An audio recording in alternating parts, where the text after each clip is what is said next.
This is a, well, Recording in progress. let me restart that. Good evening. This is a irregularly scheduled meeting of the Zoning and Planning Committee because this is Tuesday rather than Monday. However, it's Tuesday, October 14th. I'm Lyle Baker, Chair of the committee, and we are joined for tonight's meeting in the chamber by the Vice Chair, Councilor Oliver, by the Councilor from Ward 6, Councilor Danberg, by the Councilor from Ward 2, Councilor Albright. Also joining us virtually are members of the committee.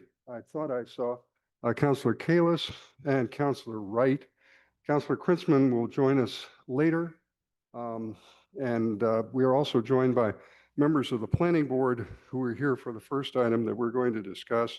But when we get to the first item, I would ask the chair to introduce his colleagues at that point.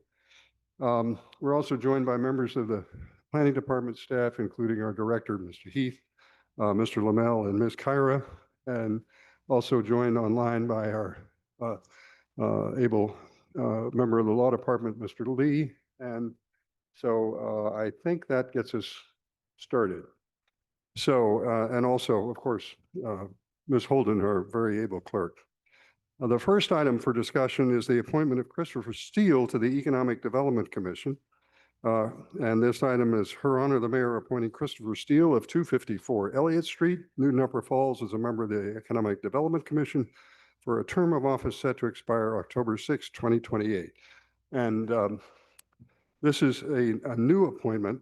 And Mr. Steele is here. Yes, I thought I saw him. Would you like to come to the podium? And I think our custom, as I think you're aware, is that we invite members of the council to ask you questions, but would you like to say a word about your background and interest before we get to that point? Councilor Baker, thank you very much, and it's a pleasure to be back. Make sure the mic is on. Is that? Press it, and it is showing green. Are you not able to hear me? I'll bring it closer. Let's bring it a little. All right, very good. Any Thank you. better? Great. All right. Councilor Baker and esteemed councilors and members of the planning board, it is a pleasure to be back in front of you here. I do want to emphasize back as I am very happy to have the opportunity to once again, hopefully serve in the Economic Development Commission.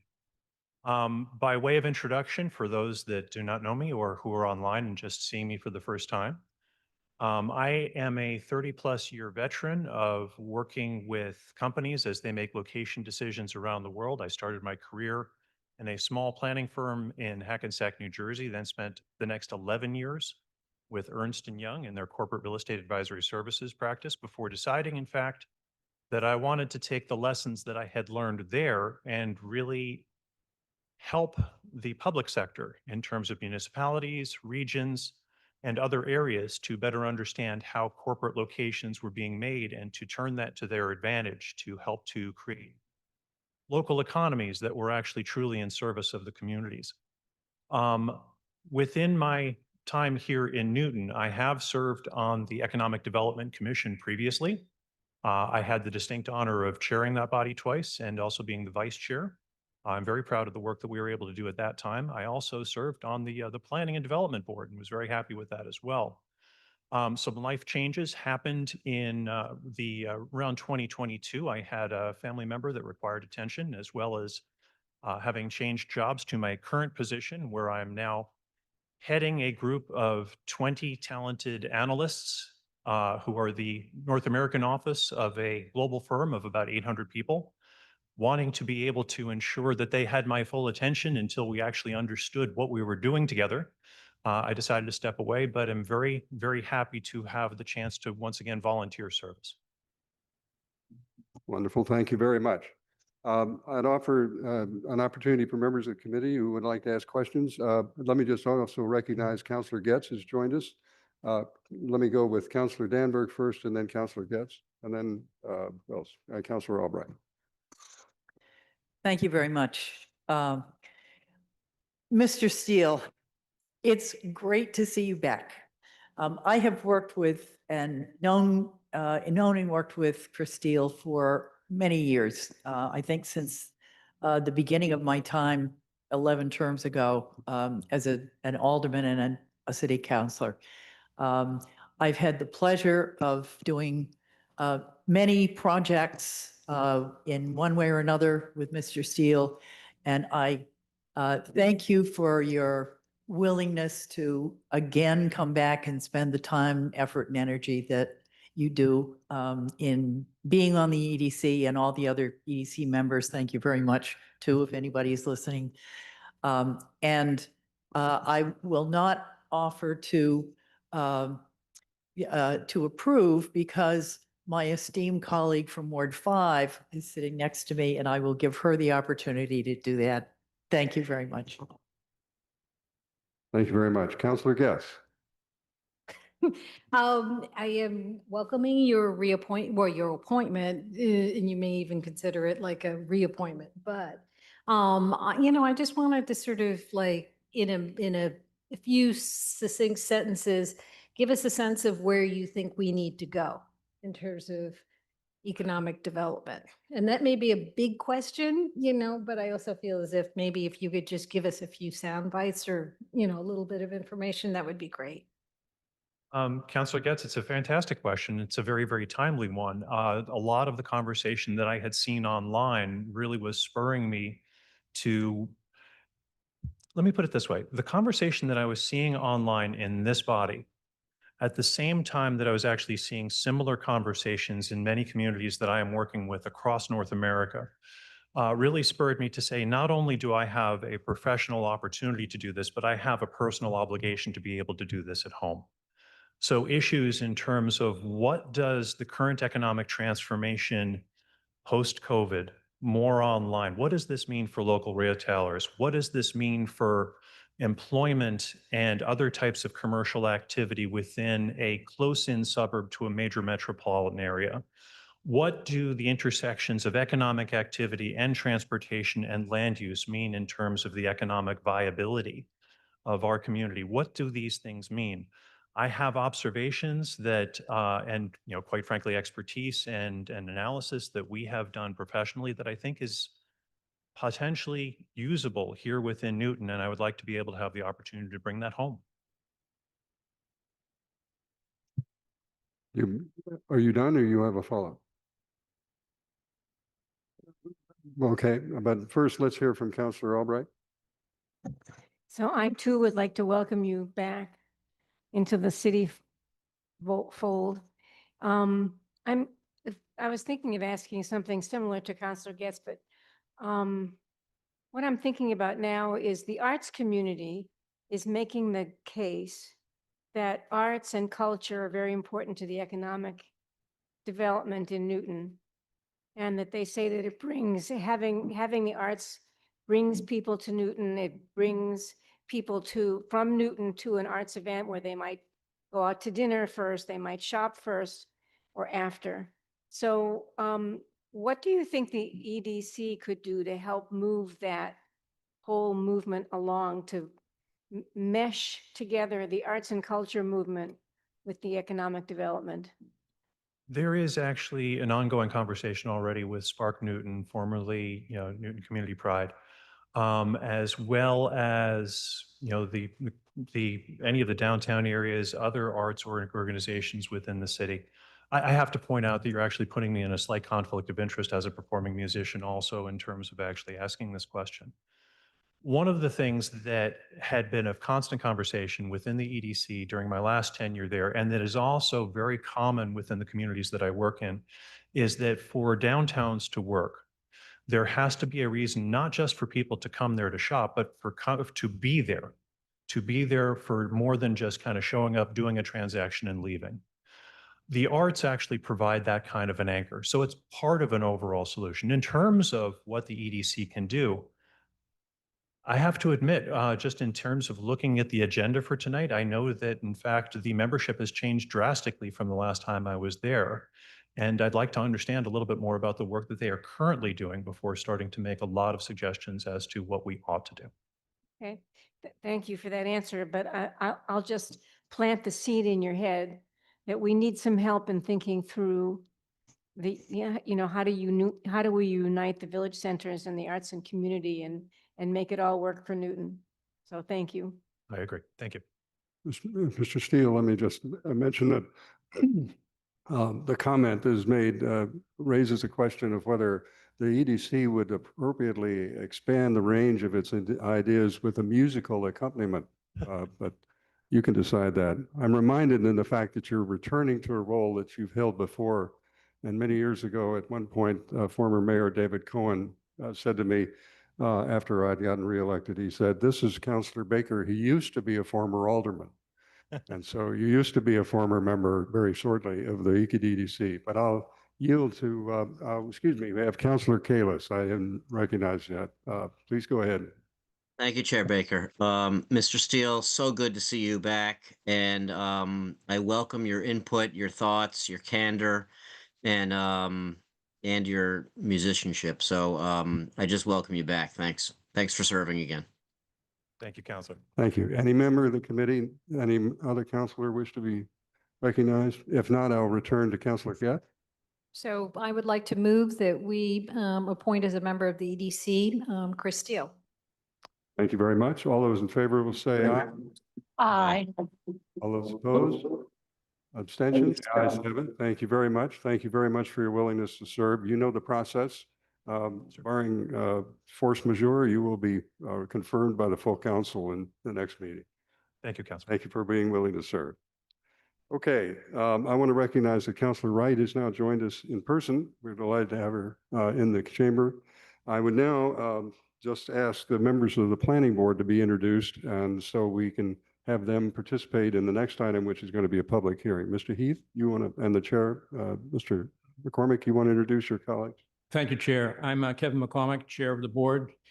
Here in the chambers are Jim O'Connell and Ed Daly. And online is Vice Chair Amy Dean, Lee Breckenridge, and Peter Dorringer. Thank you, Chair.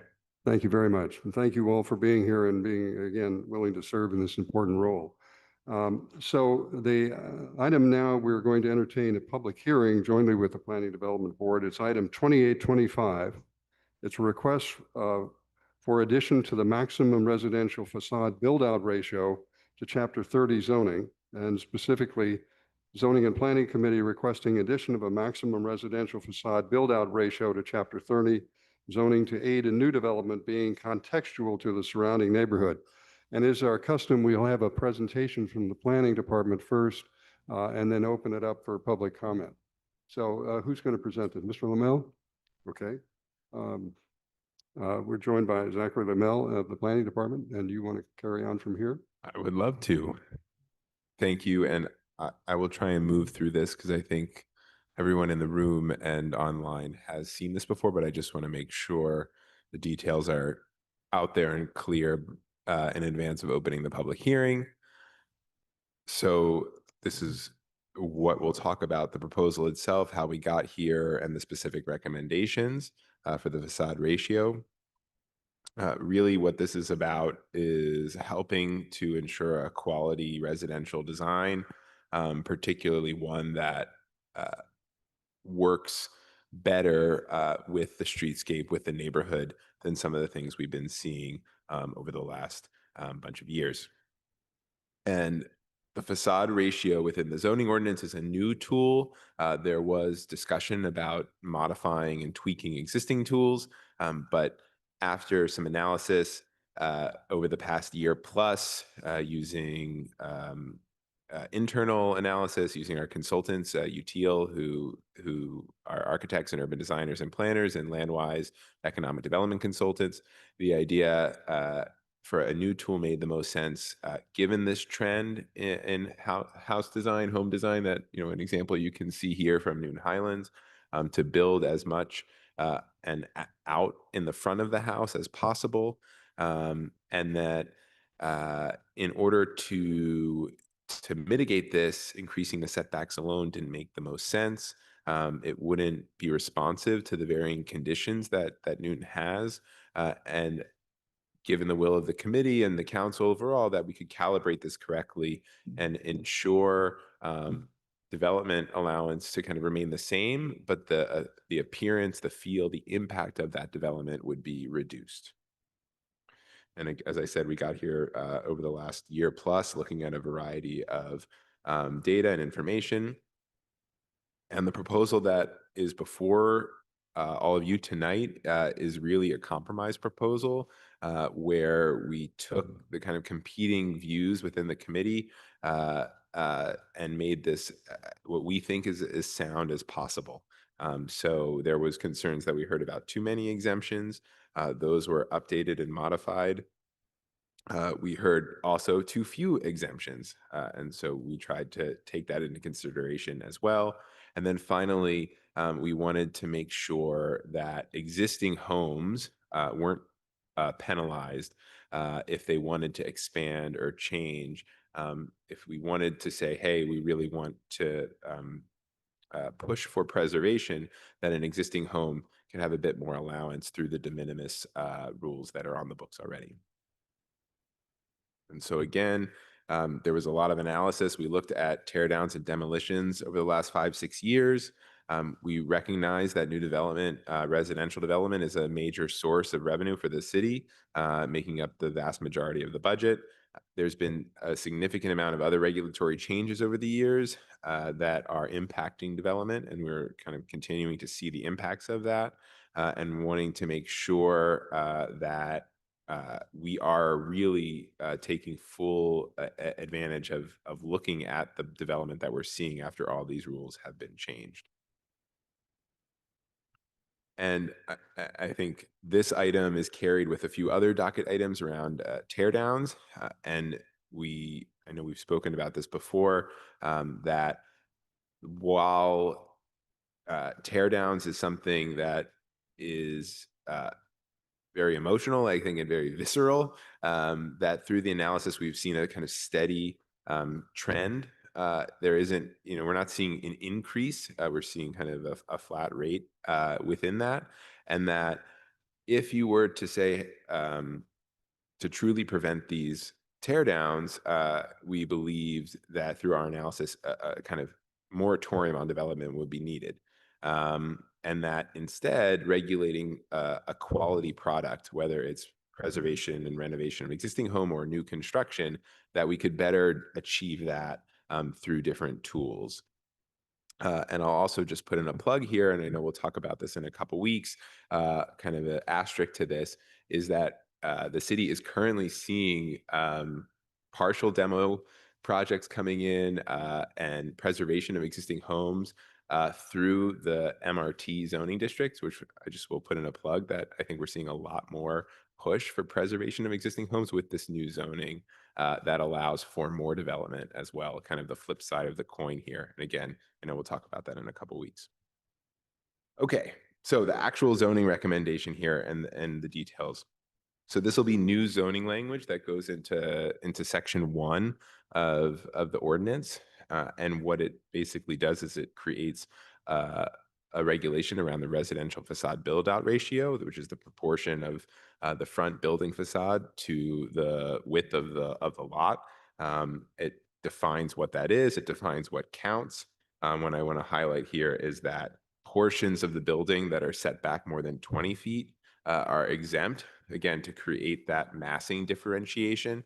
Originally, this was 10 feet, but we expanded that, again, to really make sure that there was a true differentiation in mass. Just here's an example of a building that would fit that definition, where the front portion not highlighted in the magenta would count, and then the portion behind that has the garage is much more, it's set back far enough that it would not count. The maximum amount of this ratio would be 60%. So 60% of the lot width there. And what this does is, and this is responsive to the different conditions that exist throughout the city. And what it gets at is that where most zoning districts, residential zoning districts, require 15-foot total of side setbacks, this rule, depending on the lot width, right, 80 feet, 90 feet, 100 feet, what have you, the building can get wider and wider as the lot gets wider and wider. But again, you end up with this situation where the actual side setbacks are about double what's required, right? So a 15-foot side setback is the minimum, In these situations, you're ending up with 30, 40 feet of actual total side setback because of this rule. Again, we want to make sure and recognize that there isn't a singular form throughout Newton. Excuse me. So lots that are less than 50 feet wide are exempt from this build out ratio. They can essentially are dictated by the setbacks. And then finally, portions of a building that are 1.5 stories or less are also exempt. And I think what you can do is you can see that in these pictures here, where if you're going to have a really narrow lot, which exists throughout the city, excuse me, it really is the setbacks that are dictating. And then if you want to add wings, for lack of a better term, to your building, either from a new building within your design or add additions to, those are exempt as well. And these are really responsive to historic building forms that exist throughout the city as well. And then it's an acknowledgement that the buildings, the new construction buildings that are 2.5 stories, that are modifying the grade, that are going to the 7.5 foot side setback, those are the ones that I think you're hearing the most about. Those are the homes that are driving the most complaints. But these smaller structures that exist that might go out to the setback, either as a garage or a wing or a sunroom or something like that, are much less impactful, and we want to incentivize that. And again, as another way to break up the mass. Finally, or not finally, but two more things. There's a special permit allowance acknowledging that builders, property owners, et cetera, can come to the city council and ask for a waiver for a special permit. These are homes that were built over the last couple of years. These homes would not be allowed to be built by right if this rule were in place, but they could come to the council for a special permit. And then finally, this allowance of a by right pathway for existing homes that might exceed that 60% facade ratio. Those do exist as well. There is the typical special permit pathway to increase or expand if they wanted to do an addition. There is de minimis relief that allows for a certain increase by right, and that is being set here at 10%. So again, if an existing home is at 65% and they want to bump out a little bit, they can do so by right. Obviously, if there is allowance either on the site or through FAR, they have square footage to build, they could build that mass in the back or somewhere else or 20 feet back where it wouldn't count. They could build it as a 1.5 story addition wing. So there's numerous options just out there for existing homes to renovate. I just want to make that clear as well. This is just one, I think, additional option to incentivize that. And with that, I will turn it back over to the chair. And thank you so much. Thank you, Mr. Lamel, and thank you, the department. As members of the committee know, and members of the public who are watching may not, that this proposal has gone through a great deal of discussion in the Zoning and Planning Committee, and we also had the advantage of our consultant, Util, assisting us in this process. So at this point, I'd like to open the public hearing for anyone wishing to be heard on the item. Our standard practice is to allow up to 3 minutes for anyone who wishes to be heard. And then I'm going to, at the close of the public hearing, bring the item back into committee for discussion. Does anyone here wish to be heard? Jay Walter, I believe I see you on the screen. And Ms. Holden, you'll have to help me make sure that I don't miss someone who has their hand raised that I don't see. So Mr. Walter, you're up. Okay. Thank you, Mr. Chair. You can hear me? Yes. Yes. Okay. My name is Jay Walter, 83 Pembroke Street.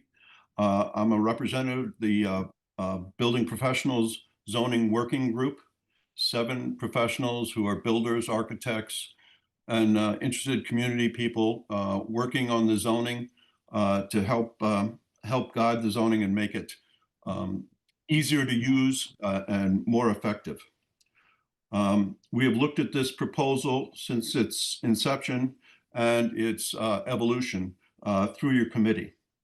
Stepping back, we believe that it's another addition to the zoning that will make it more complicated, more expensive for the homeowners, and more difficult to to enforce for the city without achieving any real goals.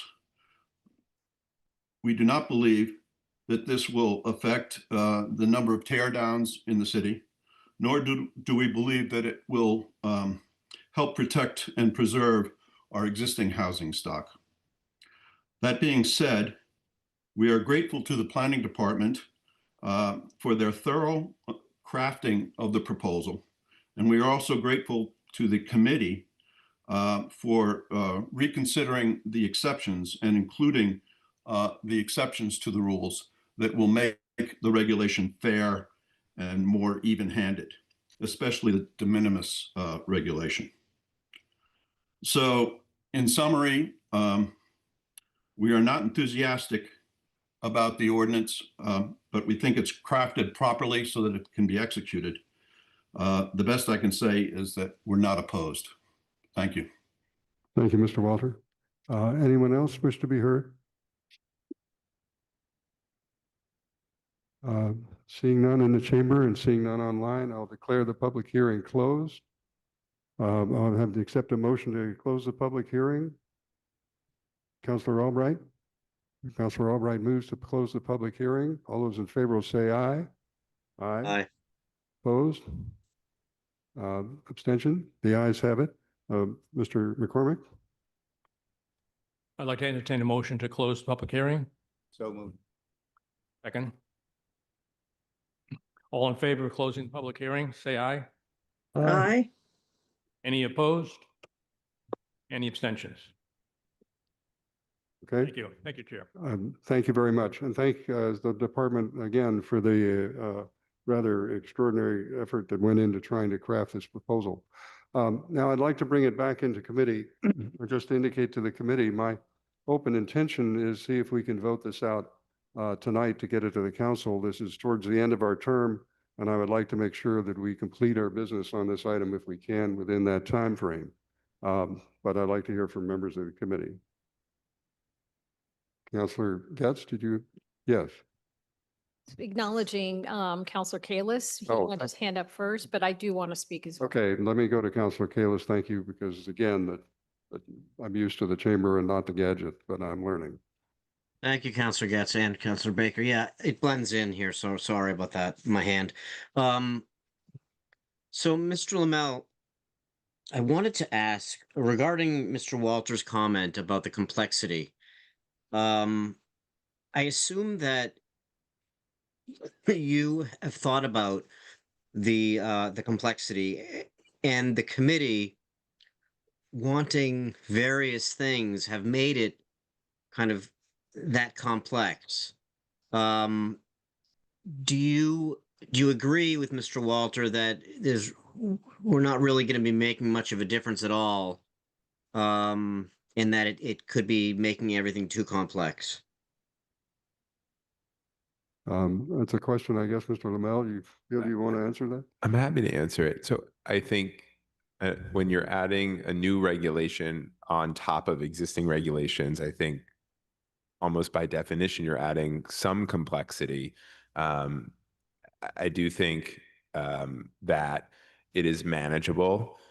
And I do think in terms of the outcome, I think the most egregious offenders in terms of new development will be impacted by this in a way that the massing, I believe that the massing and the appearance of the massing will be reduced or broken down.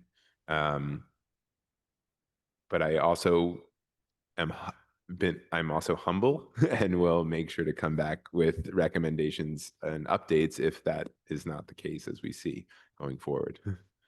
Okay, thank you for your answer. Thank you. Councilor Getz. I'm supportive of this and I think that it will have an effect, but the only piece that I sort of was uncomfortable with was, in the special permit piece of it, I had wanted to see an upper threshold, so that then they weren't recreating what they could otherwise previously had done by right. And I sort of even, was considering the difference between old and new lot standards. And I kind of wanted to see that if in fact they wanted to come in, that the upper threshold would be new lot standards, so that they wouldn't be doing what we're seeing now. Is there a possibility of doing that, in terms of setting a criteria? If in fact you do come in for the special permit exemption, you're not, in the two examples you gave, the one of them looks like it was, permissible for the SR2 with the 15.5 and the 16 as new lot standards. And then the other one is shy of the SR1 standards for new lots. But I just sort of felt like I would like to see that inserted. I guess that's Amended. a question to the planning department. I had mentioned it previously. Yeah. And I sort of felt like I just didn't want there to be an opportunity for someone to come in and recreate what we're seeing today through the special permit pathway. That's Mr. Lamel, would you like to comment on that? Sure. So I think in terms of adding to the special permit allowance, I think adding a maximum would be something that would be relatively simple and I think straightforward. I do think the process of coming in for a special permit, the variety of conditions that exist might not warrant that or necessitate that.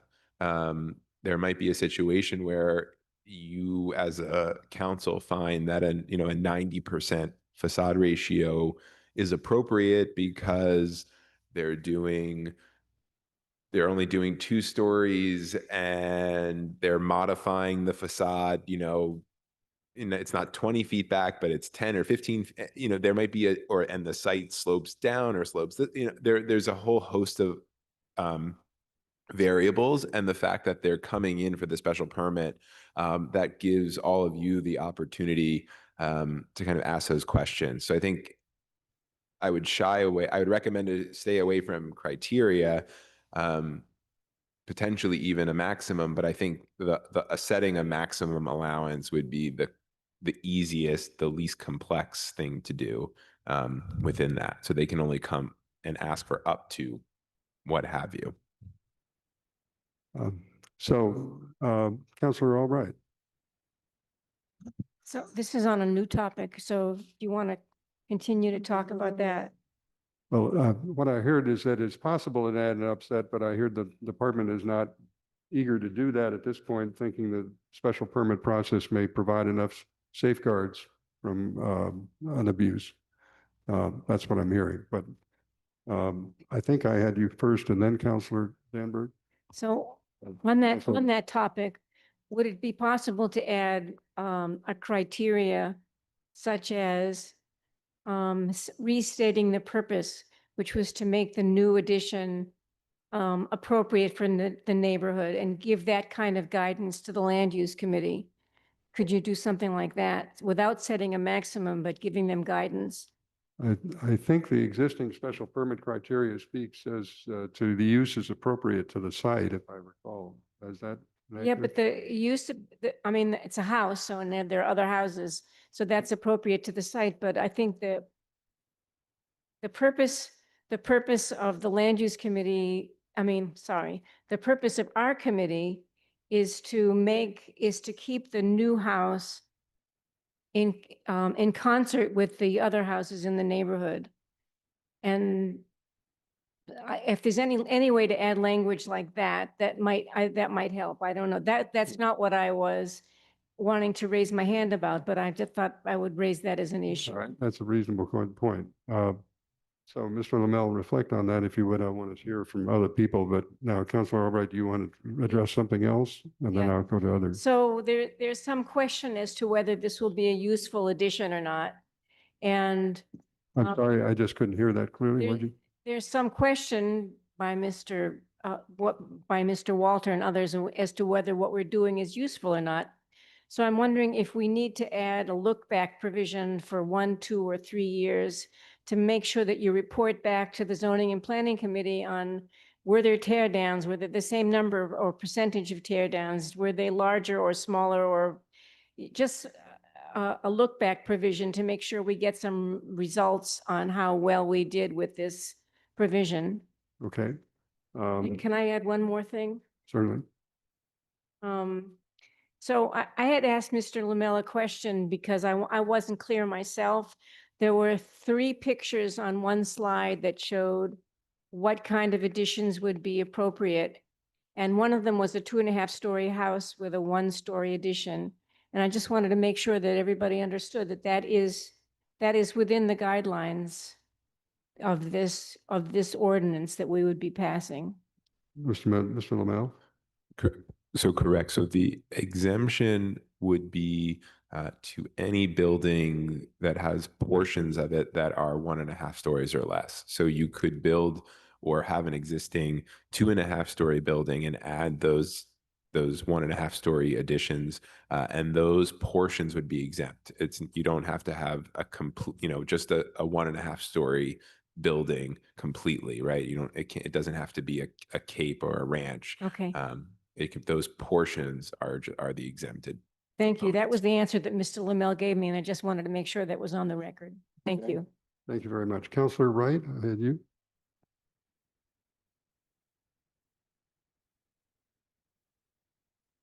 Was Counselor Danberg ahead of me? I'm sorry. I beg your pardon. You're correct. I didn't mean to slight you, Councillor Danberg. Thank you. Thank Uh, you. A question or two and a comment. If we could go back to the 1650, 1652 Center Street slide. I think it was like slide number 3.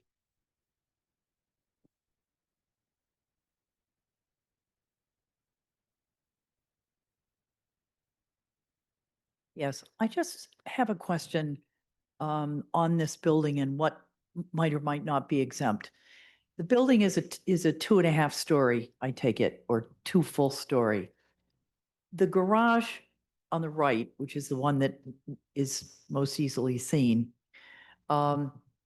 is that considered a 1.5 story, or is that considered a 2-story? Is that exempt or is that not exempt? That's considered a 2-story 2-story. portion. Okay, so this would not be allowed. Okay.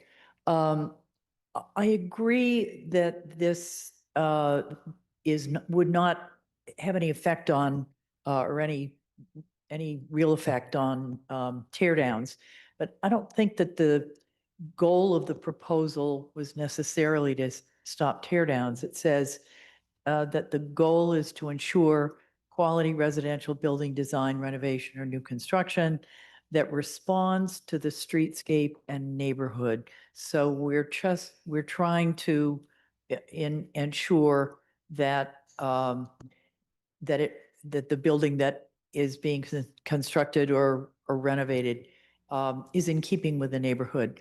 And older homes generally don't go to the maximum to the type of build out that we're seeing here in the 1650, 52. What about deep set homes? Homes that, let's say there's a deep lot, a deep narrow lot. If it's way back on the lot, does that make any difference? Since we're trying to regulate the streetscape, what about a house that's very deep set? So the way that we wrote these rules, it would still need to meet those requirements. But it's from the front. Yeah. There is that exemption that you're talking about does exist for in the garage ordinance. Just as a side note. Okay, so if there were a house that were deep set and it had a 1.5 story garage addition, that would, it would be exempt regardless whether it's up close to the street or far away. That doesn't, there's no distinction. Correct. Correct. So it's the frontmost portion of the house is what starts the measurement for. So then then you get, there's the exemptions being if the portions of the building that are 20 feet offset from that frontmost facade, and then the second exemption being the 1.5-story portions. Okay. I agree with the premise that, for example, this 1650-52 Center Street house is not something that we would like to see replicated. What I want to make sure of is that we don't have any repercussions that we haven't thought of that would in fact throw a monkey wrench into a good plan that we would like to see. So I think I need to know more about this with more discussion. Thank you. Thank you. Now let me go to Councilor Wright. Sorry. Thank you, Chair Baker.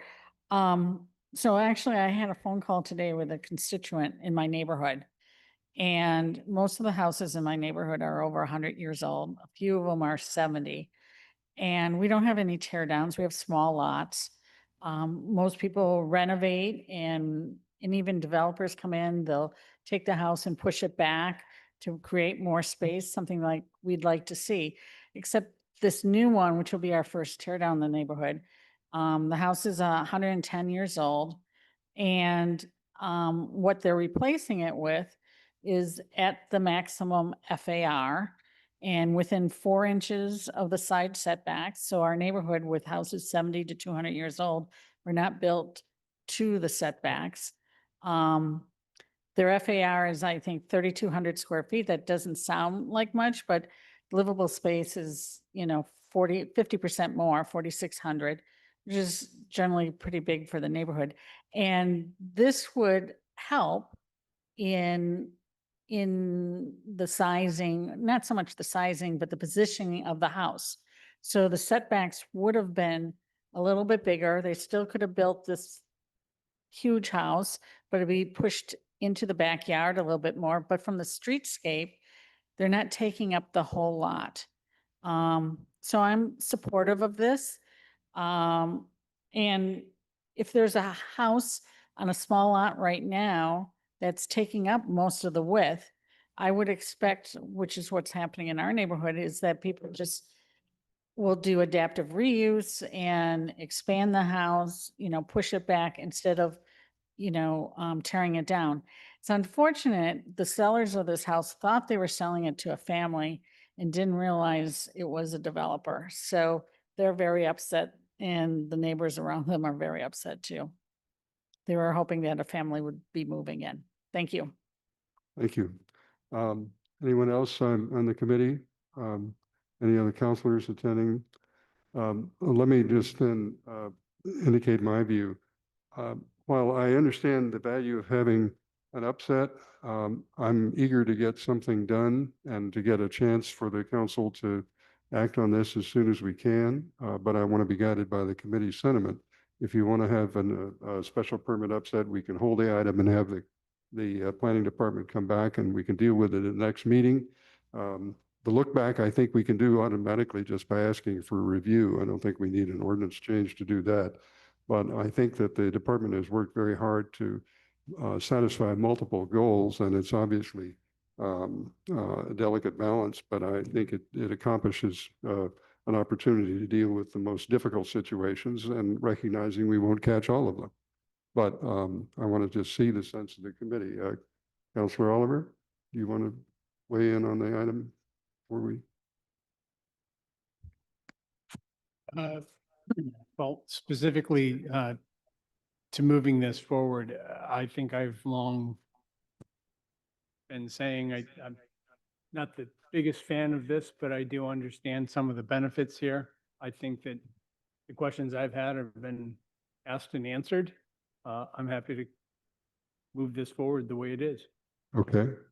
Counselor Getz, you're the one who had asked about a specific.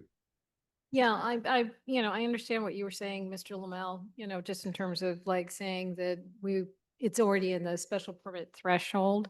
But I'm not going to stop this process, but I sort of, because it's in that arena, but I'm still thinking that it would be nice if it were there. So in response to your concern and in response to Counselor Albright's thought, I wondered whether it would be within the scope of the item to have a small amendment for the special permit criteria. In the special permit criteria, generally, it says for this purpose, for the special permit for waiver of the facade ratio, there would be a finding that the use and the structure was appropriate to the site.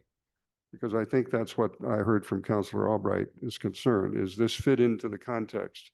And I think that would also perhaps respond to the concern of Counselor Danberg. So I'm wondering whether that would be an amendment or not without, yes, Ms. Kyra.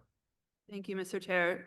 So the first criteria for special permits, the general criteria that apply to most all special permits, is that the specific site is an appropriate location for such use and structure. Oh, and you already, I'm sorry, thank you. I was operating from memory. So I think we've got that safeguard already. So I'm prepared to move this in committee if members of the committee are comfortable at this point. Any further discussion? If not, I would take the item as recommended by the Planning Department and move it in committee for approval. All those in favor will say aye. Aye. Aye. Any opposed? Any abstentions? Okay, Mr. McCormick? Thank you, Chair. Unless the board has any questions or comments, I know we've discussed this at a number of meetings.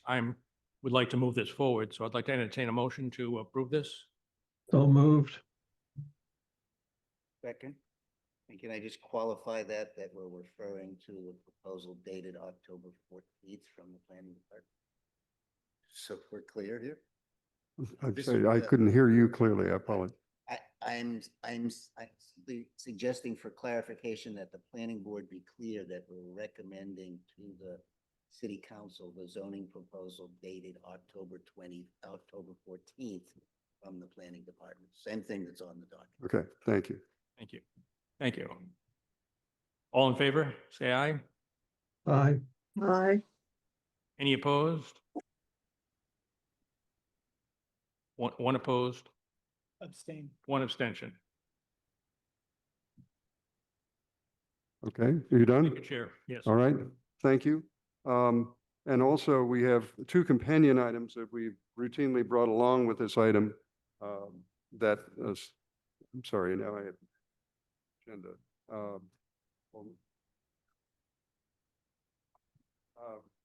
Which are 8524, discussion of amendments to preserve existing homes, and 4124, amend the setbacks in MR zones to encourage preservation of existing buildings. I'd move hold on those two items. All those in favor will say aye. Aye. Opposed? Abstention? Okay, those two items are held. Those were not part of the public hearing. They were just part of our discussion. Just so I want to make sure that our docket is clearer. Thank you all, colleagues. Thank the department. Thank the planning department. I think members of the planning board, you have done your duty and you're welcome to stick around, but you're not. Thank you for the offer, Chair. Thank you very much. Now we have a discussion on the inclusionary zoning. We've had a public hearing on the inclusionary zoning. This one is 181. Oh yes, excuse me, I skipped too far down. Beg your pardon. This is 18124. This is a request for discussion and possible amendments to remove or reduce parking minimums for commercial uses in commercial centers. And depending on how the conversation goes, we may ask for a public hearing for November 10th. So I have the planning department again prepared to present this item. Who's going to do this? Mr. Lamel?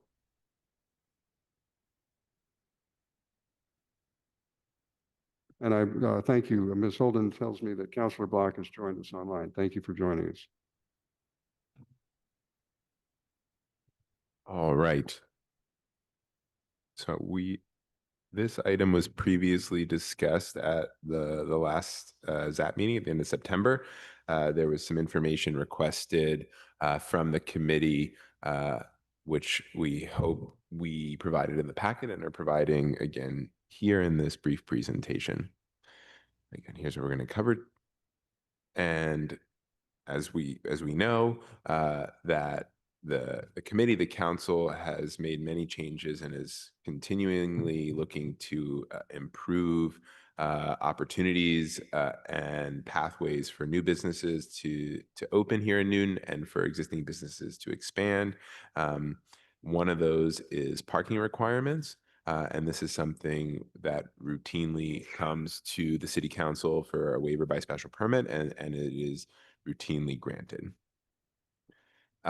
This support that we heard from the committee about decoupling the parking requirements from those business or commercial uses was made clear at the previous ZAP meeting.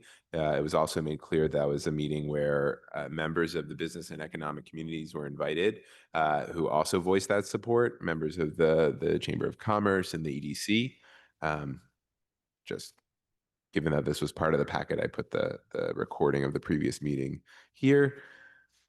And Newton is not acting alone here. This is a map from the Parking Reform Network. It's a zoom in of the Northeast. But over 3,500 municipalities across the United States have been either removing, which are shown here in these red dots, or reducing, shown in these orange dots, their parking requirements within their zoning. And this could be for across the board. This could be for commercial uses only. This could be for residential uses. It runs the gamut. You can go and click on each one and zoom in. But this is something that is happening locally, regionally, and nationally. What is before you tonight is a very specific proposal to look at, again, business and commercial uses and the parking requirements for them, and with a particular focus on our in and around our village centers, with a few exceptions, which we provided those maps here. So this is our zoning map of the city. When you take away everything but the business zones, what you see left is essentially Newton's village centers, or historic village centers, and kind of patterns of development. You can see that these areas are connected to public transit, either through the Green Line, commuter rail, or bus. The majority of these, again, align with the village centers. They do so geographically, and they do so as part of the village center zoning, the VCOD that was passed. And the remaining parcels that kind of fall outside of that, and you can see kind of here in some of these examples, which we'll get into right now, a lot of those have residential uses on them already. They could be city or state owned, or they could already have special permits subject to them. So just as an example, we're going to go, I provided kind of more zoomed in maps for all these areas. So what you can see here, Auburndale and West Newton, you can see the areas circled, cursor, and these blue rings are kind of, these are the areas that we're talking about, right? These are the areas that are outside of the village center zoning, that are still zoned business 1, business 2. This is Newtonville, Nonantum, and Newton Corner. I think all of you will know and remember that a lot of these parcels we've been looking at around Nonantum as part of another docket item, right? The residential use in business zones. Lower Falls and Waubun. And you can see, just calling out here, the Riverside Station portion of the property that's fully owned by the MBTA, that is not, up for development, up for consideration, just as to highlight kind of what's on some of these other parcels. You have Upper Falls, Elliott, and Newton Highlands here. You have Four Corners and Newton Center. And you have Chestnut Hill, and you can see here some of the major developments: the Chestnut Hill Mall, the Avalon at Chestnut Hill, the Atrium, and the Imperial condominium towers. Finally, just a small block in Oak Hill Park. So the specific zoning recommendation, again, is to decouple these parking requirements within Newton's Business 1 and 2 zones for all commercial uses. And then in addition to that, looking to align parking requirements across specific commercial uses in the remaining commercial zones. So what that would look like in terms of text is that there'd be an exemption added to the beginning of the parking use table. Again, just restating what I just said: no parking requirements for those commercial uses in the Business 1 and 2 zones. And then this aligning parking requirement would essentially look at the kind of main uses that we see kind of changing over time in existing buildings, right? Personal service, restaurants, retail, service establishments.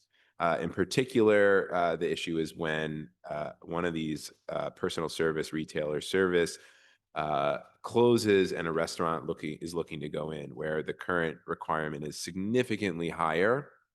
And so that usually triggers the waiver that is coming, that then ends up in front of all of you as a special permit to waive those requirements. And so by kind of going down the board and saying these all have the same requirements, you would prevent some of the holdup that you're seeing in some of these other zones. So it's not all commercial uses, it's a very kind of targeted look at a few. And that is the proposal, hoping that if the committee is willing to set a public hearing in the near future. Thank you. Thank you, Ms. Lamel. Before we get into the discussion, I just want to ask a clarifying question. The second item substitutes basically an area requirement that's similar to the area requirements that are there, but takes out the employee counts, which are, as we've talked about, difficult to do and cause some difficulty to people. But the actual location of those uses is not yet clear. The other, you've made clear where the business uses are. Can you give us any index of where those others are? Sure. So those uses, I believe, are allowed fully by right in the remaining business zones and the mixed use zones. And then I think some of those are allowed in manufacturing, but not all. I'd have to double check for you.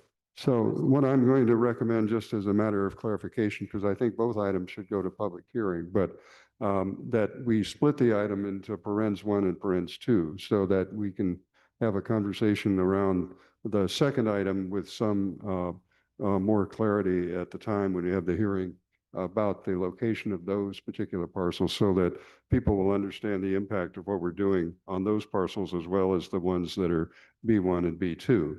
But before we take it to public hearing, I'm going to recommend that to the committee. And then I think that's within our scope unless Mr. Lee tells us otherwise, or the planning department, so that we have two items. So because they're really different in shape and form, and I think important to distinguish the two. So how do members of the committee feel about taking this to public hearing? We heard testimony from the chamber and others. We've also heard concerns from individuals about the impact on the neighbors and the neighborhoods.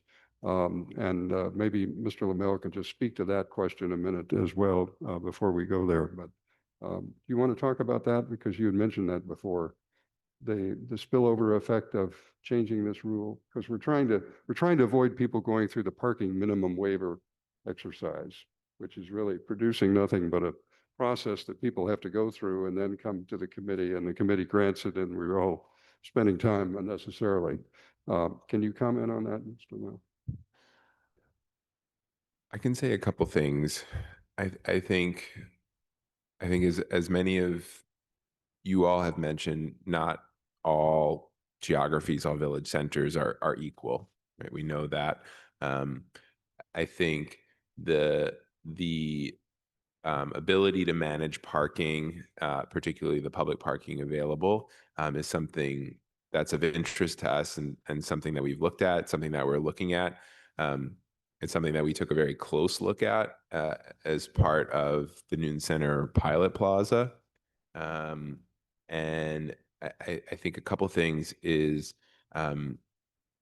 there are things and that are evolving, people's habits and patterns, and I do think that it's important to make sure that, again, the publicly available, the public side of things is there, but the resource, as a resource, I think it typically is. And then forcing or requiring that resource to be provided by the private entities is just not working, right? We know that we've seen that through the special permit process. So I think it's something that we have seen work, right? I don't think people who've come in and asked for waivers from you over the many years, that you're hearing, regular complaints from those businesses that receive them, or about those businesses that receive them. So I think that's one data point. But obviously, the ever changing need and is something that we're interested in and are always happy to look at. Okay, thank you. So let me just get a sense of the committee. I'd like to move to divide the item into two pieces, one relating to business one and business two, and the other relating to the table for commercial uses. So we would have to have appropriate language, and I would ask that the department work with the law department so that we can advertise this appropriately if we take them both to public hearing. But let me get the sense of the committee. Are you all comfortable with that? Councilor Oliver? Yes. Yeah, excuse me, thank you, Chair. I'm not sure I understand the benefit of treating the two, parens one, parens two. If you could help me with that. Sure. It's just that one is a business one and business two. We have the maps for those. The others we have tables for, but not location. And I'd like to have a conversation around those separately. I think we may pass them both and we should hear them both, but I think it'll be easier to understand if we have them separated. So that's why I would like to see them parens one and parens two. So in other words, it's the thumbs up, thumbs down on BU1 and BU2, and then separately we could We could look vote at that, or we could individual say we uses. need more time, but I wouldn't want to hold up B1 and B2 simply, and then have to amend the item on the floor or do something like that. I think I'd rather do that kind of separation in committee now for purposes of discussion and then see where we go. We may end up voting them both at the same time. Fair enough. Okay? Thank you. Councilor Danbury. I would be okay with separating them. My immediate concern is to eliminate the parking, hopefully eliminate the parking from B1 and B2. Because as Mr. Lamel has, I think, clearly stated, historically, we don't require it when special permits requesting parking waivers come forward. We routinely grant them. And I think it's been shown that it's impossible for a lot of buildings to provide the parking that we have on our books as being required. We have already granted to 93 Union Street a blanket waiver for that entire building on Union Street because we can see obviously that there's no way that any of those businesses can provide parking or the building. And it just slows down every tenancy that comes forward.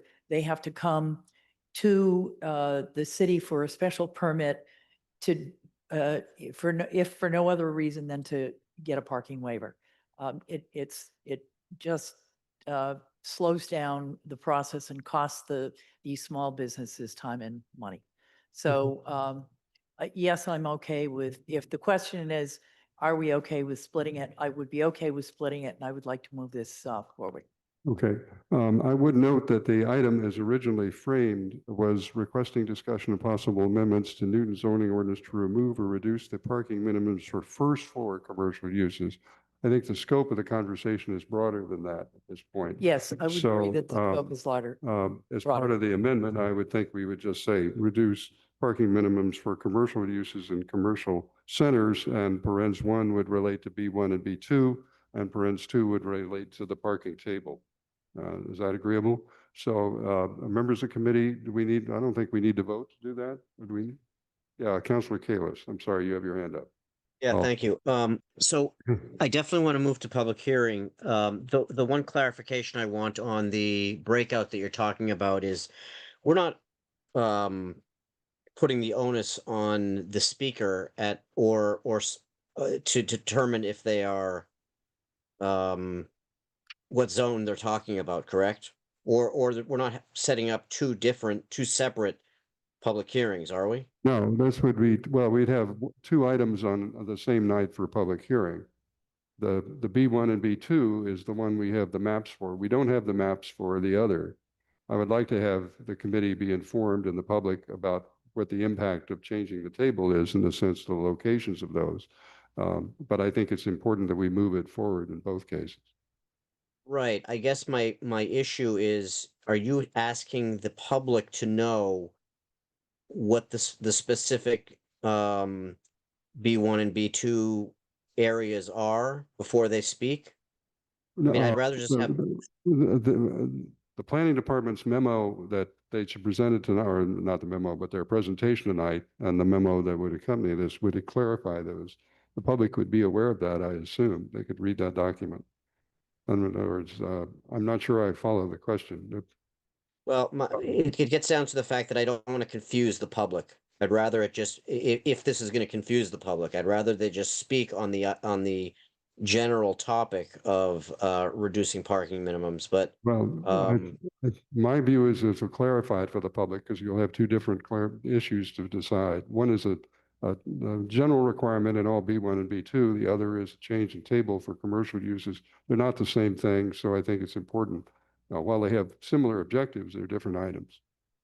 Let me hear from Mr. Lee, who's got his hand up. Part of the difficulty I have is that the hand-raising function often blends into the background, and so my apologies if I don't see it. Ms. Holden sometimes is better at it than I am. Mr. Lee. Thank you, Mr. Chair. So I just want to state what I'm hearing as a potential option for what the Zoning and Planning Committee might be wanting to accomplish. So there's no problem with splitting up the item into a parens 1 and parens 2 and having a single notice for it and a single public hearing. But then it could be voted out separately, like a piece of 1 and a piece of 2. I hope that answers your question, Councilor Kalis. That's helpful. Yeah. Okay, thank you. So let's, members of the committee, do we need a vote? All those in favor of separating the item into two parts, as I've indicated, please say aye. Aye. Aye. Opposed? Abstention? Okay, we've done that. Now, I'd entertain a motion to set the public hearing on this item for November 10th. So moved. Okay, all those in favor will say aye. Aye. Opposed? Abstention? The ayes have it. Okay.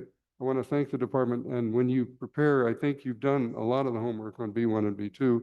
It's the second item I think you're going to need to present some visuals that will help clarify. Okay. All right. Now, Councilor Oliver, or Councilor Wright, sorry. Are we going to discuss this a little bit tonight? Well, yes, we can further if you'd like. Yes, I do. Yeah, we've set a public hearing, but we can take it up. I haven't closed the item yet. All right. So the first half is lifting the parking requirements on BC1 and BC2, BU1 and BU2.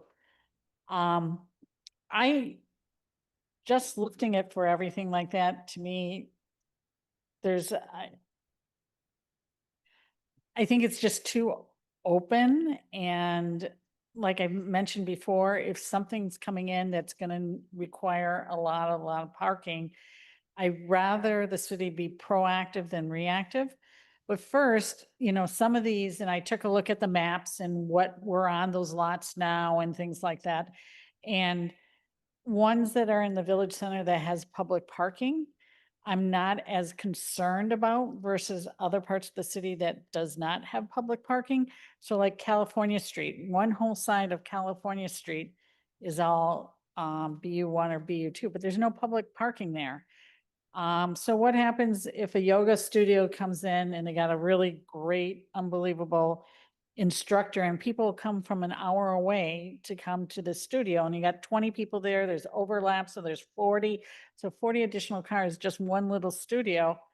And there's no public parking there. So they're going to be going into the neighborhoods quite a bit.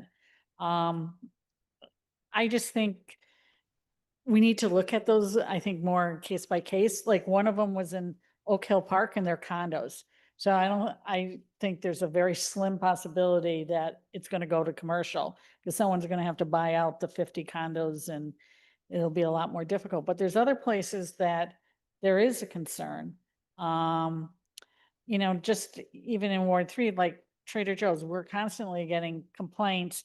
They don't have enough parking as it is right now. And if something else going in right now is a robotics studio going in, and we're getting lots and lots of complaints on the streets around there, parents waiting for the kids and things like that, because there's no public parking except for some street parking, but not enough for the areas. So just lifting it, blanket lifting it, I think I have some issues with. If it's only a few, cars, 3 parking spots, 5 parking spots, whatever, lower numbers, I have no problem. Okay, we'll allow that. But I'd rather see the city being proactive when things go in and to handle the parking concerns instead of always being reactive. And it does take some time to deal with it. Thank you. I have a few comments myself, but I thank you for raising those. Councilor Oliver. Great, thank you again, Chair. I have brought this up a few times and had a conversation with Mr. Can you just Lamella move the and- mic closer? to Oh, I'm you? sorry.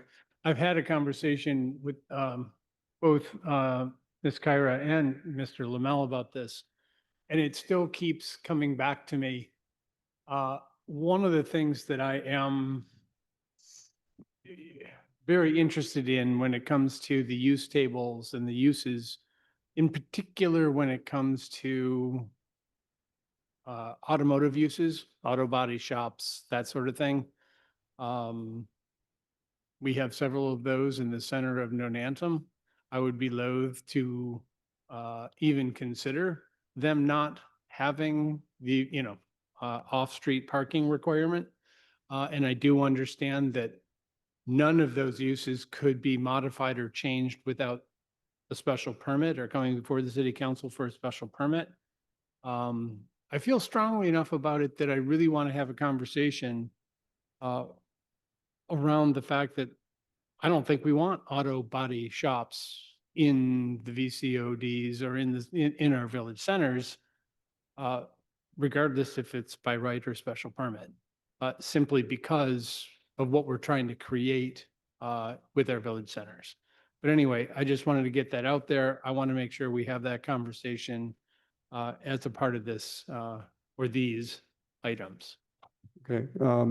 I want to just add my own concern along with the lines of Councilor Wright, that there are some areas that look to me like they're not served by parking and again, close to residential areas. And one of the questions for the department and Mr. Lee is if we have the public hearing and we decide that there are particular B1, B2 areas that may not be appropriate to include at this point, have we the discretion to make those changes as part of our response to the public or the information we get? Mr. Lee, still with us? Yeah, there you are. Mr. Chair, that won't be an issue. Okay. Councilor Getz and then Councilor Danberg, sorry. And then Okay. Councilor Albert. Thank you, Chair. I actually really appreciate the maps, because they actually help us sort of visualize the actual village center and the distinctions between all of the village centers. So thank you for that. And I, just even in terms of looking at the slide that's West Newton as well as Newton Center, the amount of those areas that are specifically zoned, either the BC2 or the BC3. Because I sort of see this as an issue of parking demand and what parking capacity is there, in terms of just with public parking. Okay. So, I don't want to open this up too much, but I start thinking about that, in terms of the differences like with Newton Center, the amount of public parking that's available there versus West Newton, and so it starts segueing into a bigger conversation. And I think that that's important. And so I was sort of thinking about like, and then there's another issue. So that's the VCOD and how much, literally square footage and capacity is there correlating to the parking demand, and how that correlates with, the existing capacity that's there.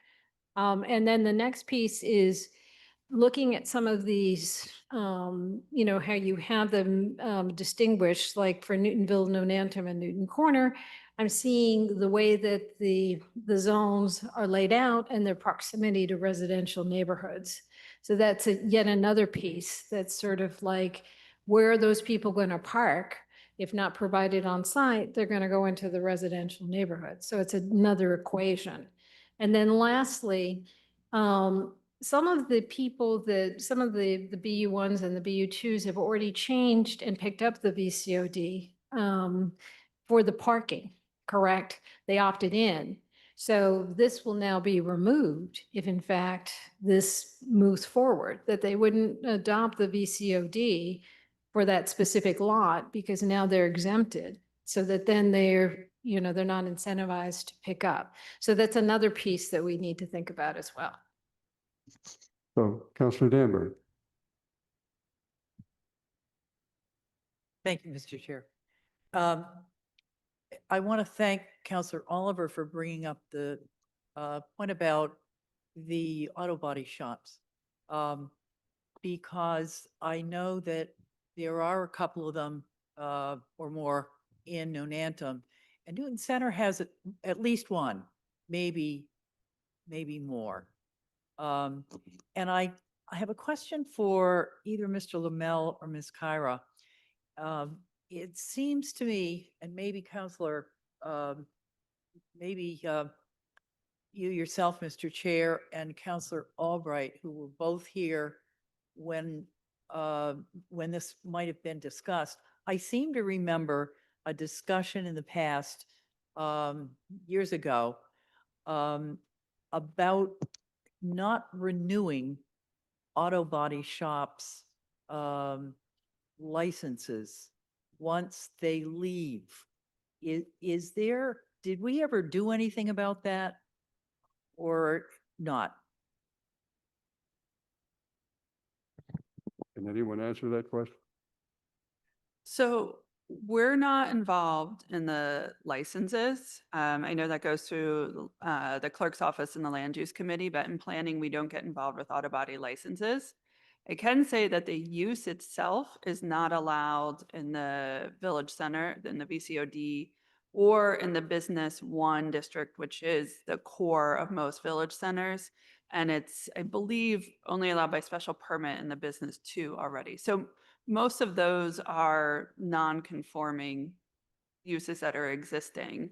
And so if they left, a new one couldn't necessarily come in. And if they wanted to change anything on those sites, they would need a special permit to further extend the non-conforming use. Okay, so what I was questioning whether it was in place is in fact in place. They're now non-conforming, and if they were to fold up and leave, another similar use could not go into that property unless they were to go to special permit, and they would not necessarily be, since they're not allowed now in village centers, they would not necessarily be granted permits to be there. A special permit's not actually an option in the village center for an automotive use. So, and in the business one, it's only in the business two that they have the option for a special permit. Otherwise, it's just not permitted. Okay, thank you. That answers my question. Thank you. Okay, Counselor Albright. Thank you, Mr. Chair. Just want to put in a good word for reducing parking minimums since it's all been going the other way. As Councilor Danberg was talking about earlier, taking away parking minimums gives people a chance, businesses a chance to get into their business without going through a special permit asking for waivers quicker. And I think that's good for business. And it doesn't also take the city off the hook. If we want to put time limits, pricing time limits, if we want to ask residents or employees to have permits, if we want to create wayfinding tools in our city, we can do all of that and probably should do all of that to help people find parking. So I think this is definitely the right way to go, and I hope that we'll see what people say at the public hearing. Thank you. Anyone else? Counselor Danberg? Thank you. Yes, one other thing that I neglected to bring up, and no one else has so far, is the idea that in order to prevent overuse of public parking in neighborhoods, which Councilor Oliver was talking about, and is a problem in some areas. Certainly it is in Newton Center, even on my own street. We should probably couple any changes with looking into or reviving the idea of neighborhood parking plans, like the one in Auburndale and like the one in, I believe, Newton Highlands, because it has certainly helped to spread the traffic around, to spread the parking around, so that any one street is not overwhelmed by being in close proximity to a village center, and therefore too many cars are parking on those streets. Thank you.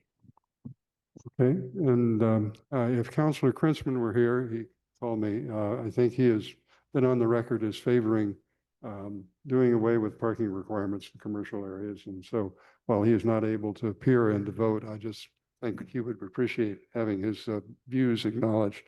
Let me just make a couple of points for clarification, which I hope the department will take under consideration. I hear essentially agreement among members of the committee that they're not eager to have people go through an empty exercise of asking for a waiver to reestablish a business where there's been a business before and no parking. In other words, it isn't a case that someone's taking parking away. It's a case where there's been no parking, and we go through an exercise of asking the council to waive the requirement, and we always do that. So I think it's important to try and clarify those situations as much as possible, because I don't want to give the public the impression that all of a sudden businesses are now going to be parking where they've not been parking before. It's really a way of preserving whatever is the existing condition without asking people to go through an administrative and public process that's time-consuming and expensive to no real benefit. That, I think, is an important distinction to make when you make the presentation, so people in those neighborhoods will understand what is the effect, because otherwise they will look upon it as we're taking away a protection that they already have, which in fact they don't. So I want to make that clear. On the other hand, there may be situations, as Councilor Oliver and others and Councilor Wright have pointed out, where there may be an important residential impact that we need to clarify and be protective of. And it may be that there are particular areas that we don't pass immediately, but there are other areas we should. And then finally, I've heard, again, a clarification of what is in the BCOD district versus what is not in the district, so that we can really understand where those areas are. And it's a color coding job I don't envy you, but at least I hope you can try and make that clear. Okay? Any other comments in terms of getting prepared for that hearing? If not, I would entertain a motion to hold this item, and we've already split it. Councilor Getz. So moved. Okay. All those in favor will say aye. Aye. Aye. Opposed? Abstention? The ayes have it. So that concludes our discussion on White 8124. It has now been split into two parts and removed the limitation on first floor. I just want to thank the department. This has been a long exercise for you all, and we are grateful to you for having spent the time, but all we've done is add more time to your burden, but I know you will rise to the occasion. Okay, next item is 4424, requesting reevaluation and possible amendments to the inclusionary zoning ordinance. This item we've already heard this item, so now this item is before us for action. Who's going to present this? Please identify yourself for the public. We'll go forward. Yes. My name is Shaylin Davis Ayanako. I'm the Housing Program Manager for the City of Newton. Wonderful. Thank you. Of course.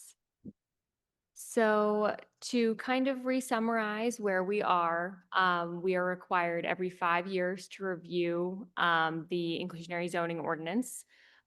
We started this review last August 2019 and contracted RKG Associates to do some of this analysis for us.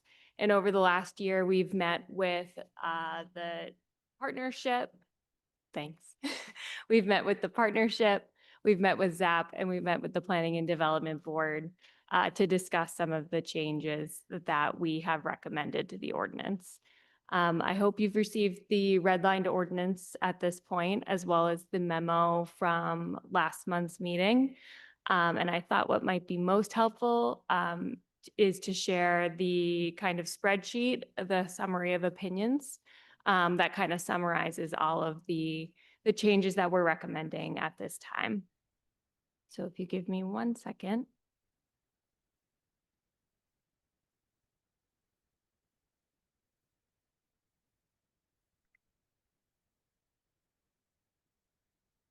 Okay, looks like everybody can see now.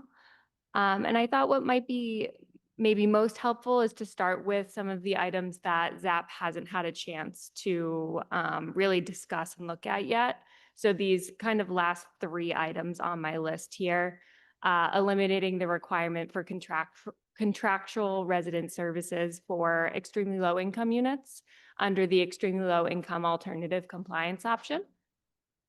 Removing the public funding limitation language in its entirety from Article 511(9), and then removing the medical services component and updating the formula used to calculate the in lieu payments for senior housing developments with services in Newton.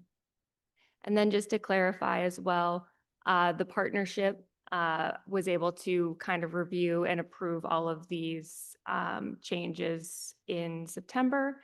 And I think the Planning and Development Board just approved all of the changes that we recommended last week on Monday. So I'll stop there, and maybe we could start with the eliminating the requirement for contractual resident services for ELI units. So let's take these items individually, because I think it's important that the committee make a judgment on them independently. Mr. Chair, could I just ask, what's on the board there, you can't really tell what the headings are or where number 1 is, or can you raise it or change how it appears on the screen? Is that a little better? No, it's not quite right. There, that's better. Okay. Thank you. I think at least on the yellow piece at the bottom is cut off. Can you move the image up? There we go. A little higher without doing damage. There you are. Is that better? I think that doesn't eliminate anything. All right. As much as I'd like to see the participants, if you got rid of the participants list, I think we could see more of the spreadsheet. Yeah. No disrespect to the participant list. Councilor Oliver? Can you make a suggestion? Yeah, sorry. On the far right of your screen there, see the arrow on the gray bar that's currently pointed down? Yeah, that guy right just above that. You click on that, it gives us a bunch more room. No, click, yep, there you go. That helps a lot, I think. Okay. Thank you. Of course. This is wonderful to hear the digital expertise in this committee. Okay,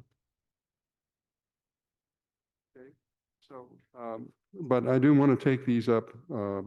We have the various changes, the change of affordability requirements for rental projects. I don't think there's any controversy about that. That's in a sense green across the board. Unless members of the committee have a concern about it, I will assume that there's an assent to that change. Then 1B, which is the change of affordability requirements and ownership projects. Again, unless member of a committee has a concern about that, I will assume that we're okay with that. Then the third item, now we've just lost the item.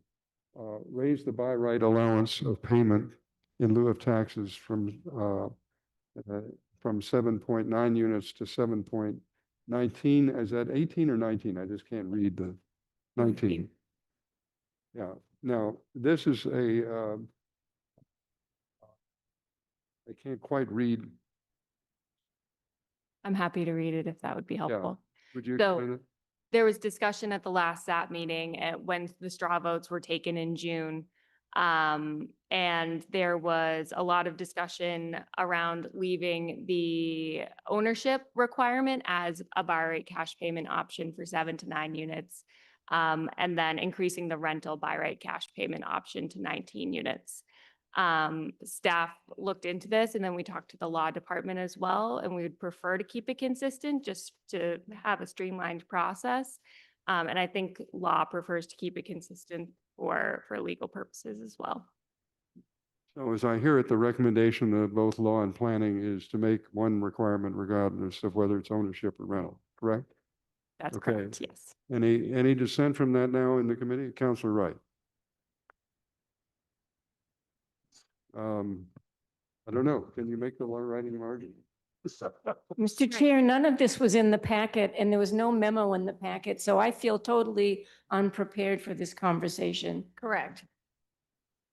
The So- memo, oh, sorry. Yeah, go ahead. I was just gonna say this should have been sent out with the memo for the public hearing in September. Well, we may have to take us through it slowly and then Sure. hold on to it for another night so that our colleagues can really absorb what's being proposed. But at least let's be clear on what the resolution is so far. Okay, Councilor Oliver and then Councilor Wright or Councilor. So I'm strongly against increasing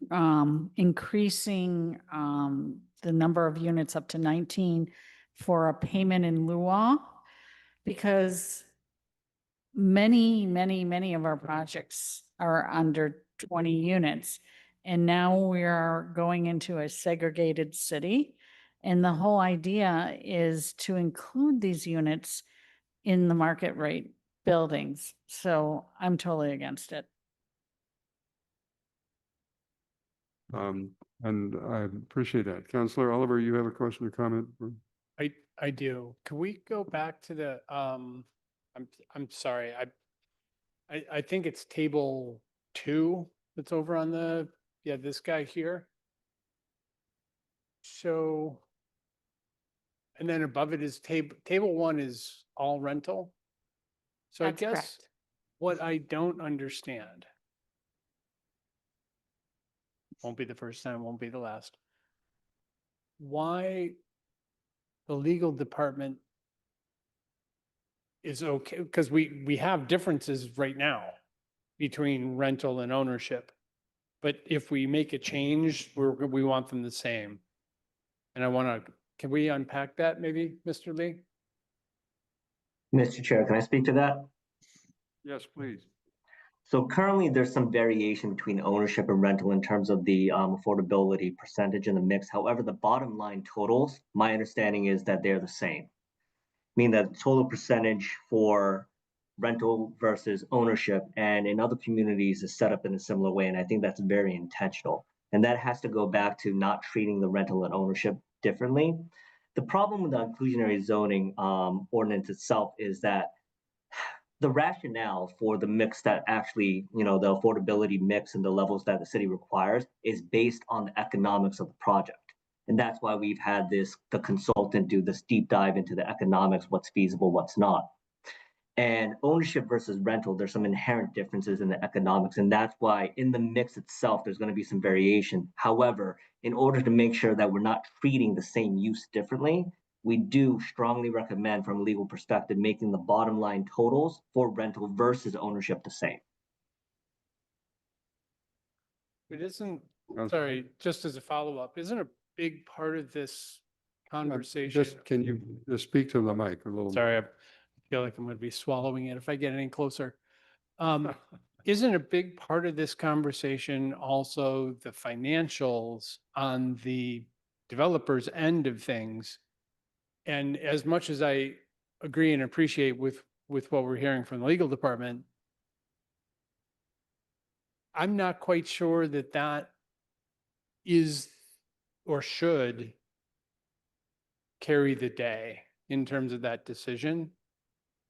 Because I also recall a conversation with RKG where they were making the point that there are significant differences in the financials over time between rentals, obviously, and, units that are built for sale.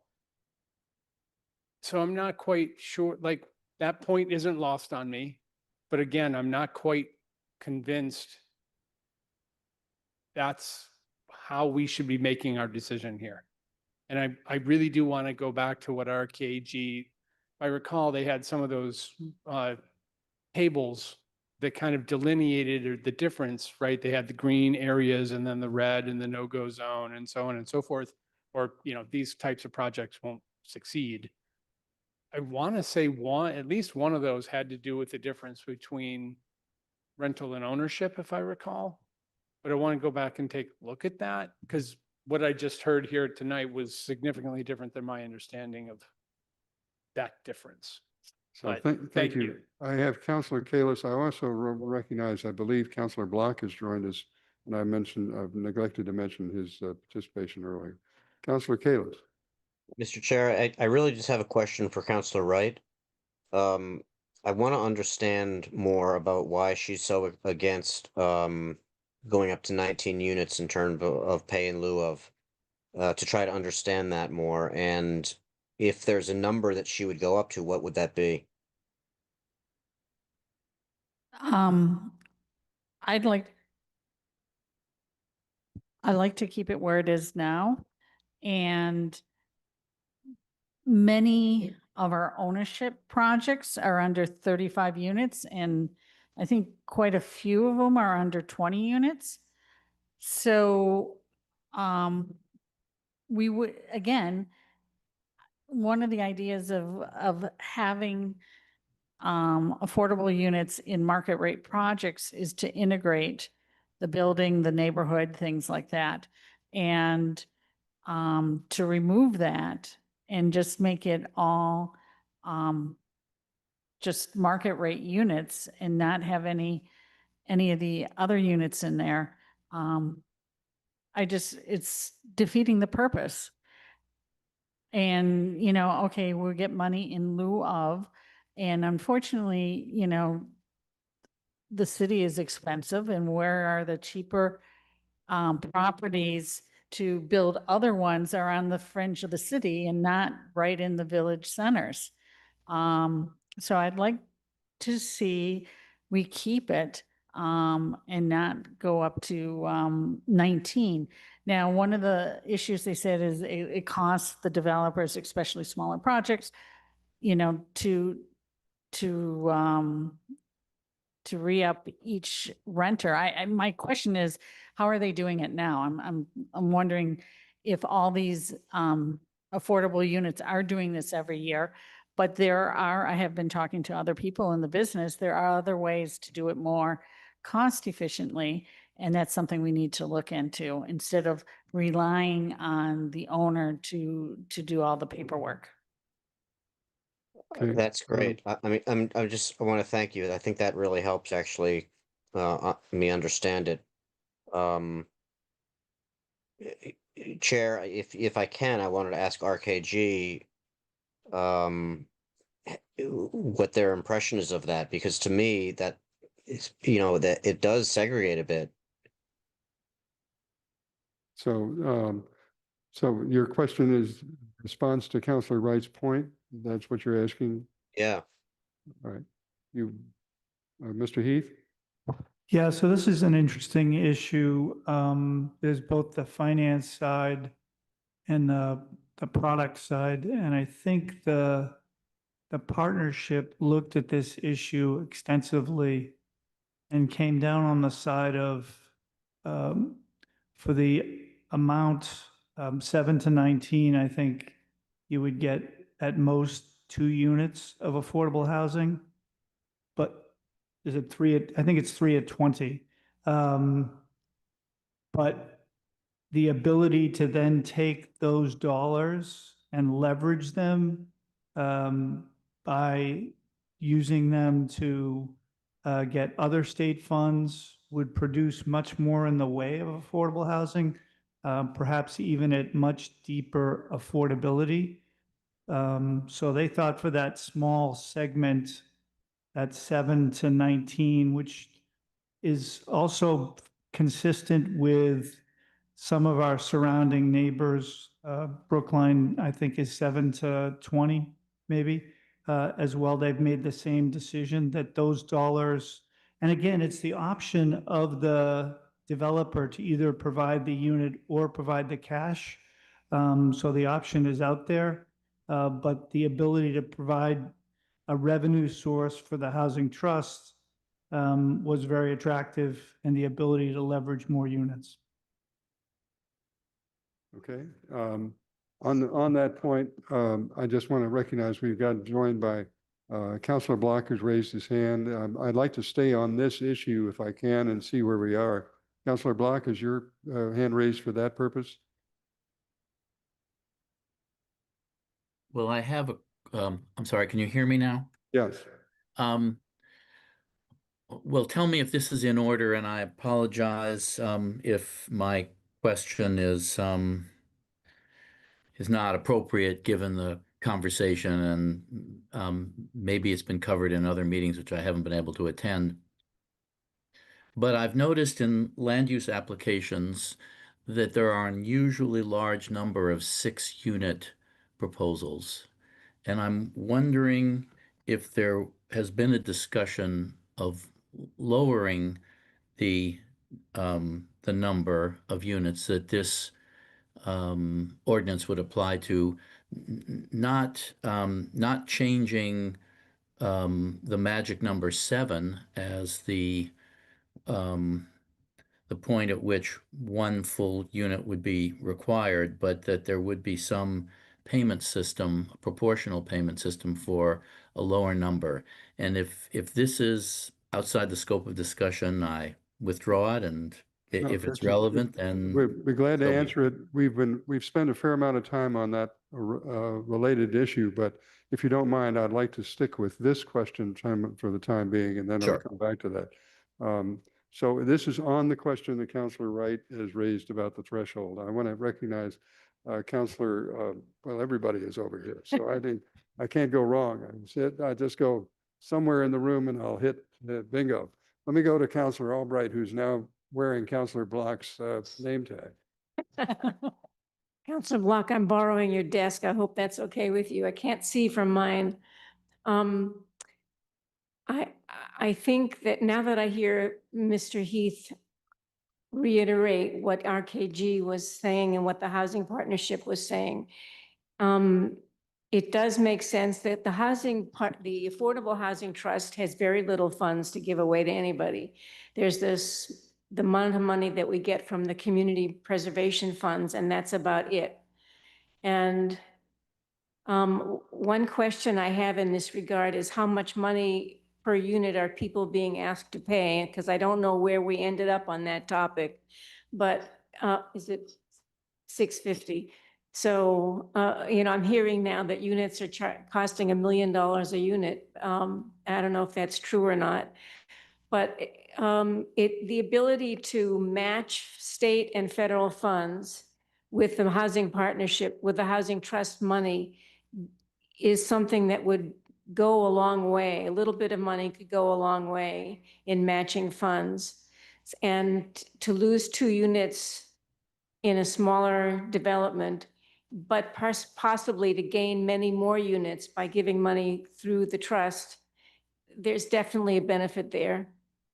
Okay, let me go to Counselor Getz, then I'll go to Counselor Danberg, and I'll come back to Counselor And I, Kalis. okay, so I did appreciate the partnerships memo, and they went into the specificity of why it was important to think about this in terms of the shift. But, I was concerned mostly that it was a matching, and it was the state and federal subsidy funds. And so I was concerned about, whether or not those are drying up. In fact, if you could speak to that, I'd appreciate that. So the question is what happens if the matching funds Yeah, so I was just at a conference last week, actually, on this topic. And while some of the sources are drying up at the state level, the primary program, excuse me, the low-income housing tax credit got a huge increase. It's $16 billion, which the housing professionals in Massachusetts thought was terrific because we tend to put the deals together better in this part of the country than other parts of the country. So there is a huge amount of money out there. Does that answer your? Okay, Counselor Danberg, go back to Counselor Kalis. Yes, thank you. And then Counselor Wright. Yes, I'd like to reiterate my support too for the matching funds or for the funds going to groups that can leverage them as opposed to just getting 1 or 2 units. If we can get more units by having those funds matched and perhaps being in more appropriate locations or easy places that are closer to village centers and transportation hubs, that might also be a benefit. The other point that I would like to make is that I was all in favor of inclusion in the location where these other units were being built. Prior to hearing from Josephine McNeil, who made a point that I had never thought about, and that is that if these units are on the very high end, let's say, and whether they're rental or, I think this holds true much more for rental units than for condominiums. But where there is a Mercedes in every garage and people either don't have children or their children may not attend public schools. And if there is a family that goes into a unit like that, very often the children, A, don't have anybody to play with, and B, the family doesn't necessarily feel comfortable in that environment and would feel more comfortable in a place that had more children and better adhered to the needs of the family. So I just wanted to make that point that came from Josephine McNeil.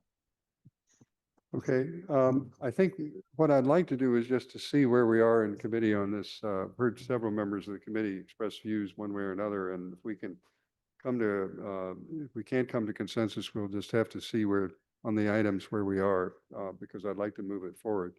But anyone else, I think Councilor Kalish, you had your hand up again, or is that just for leftover?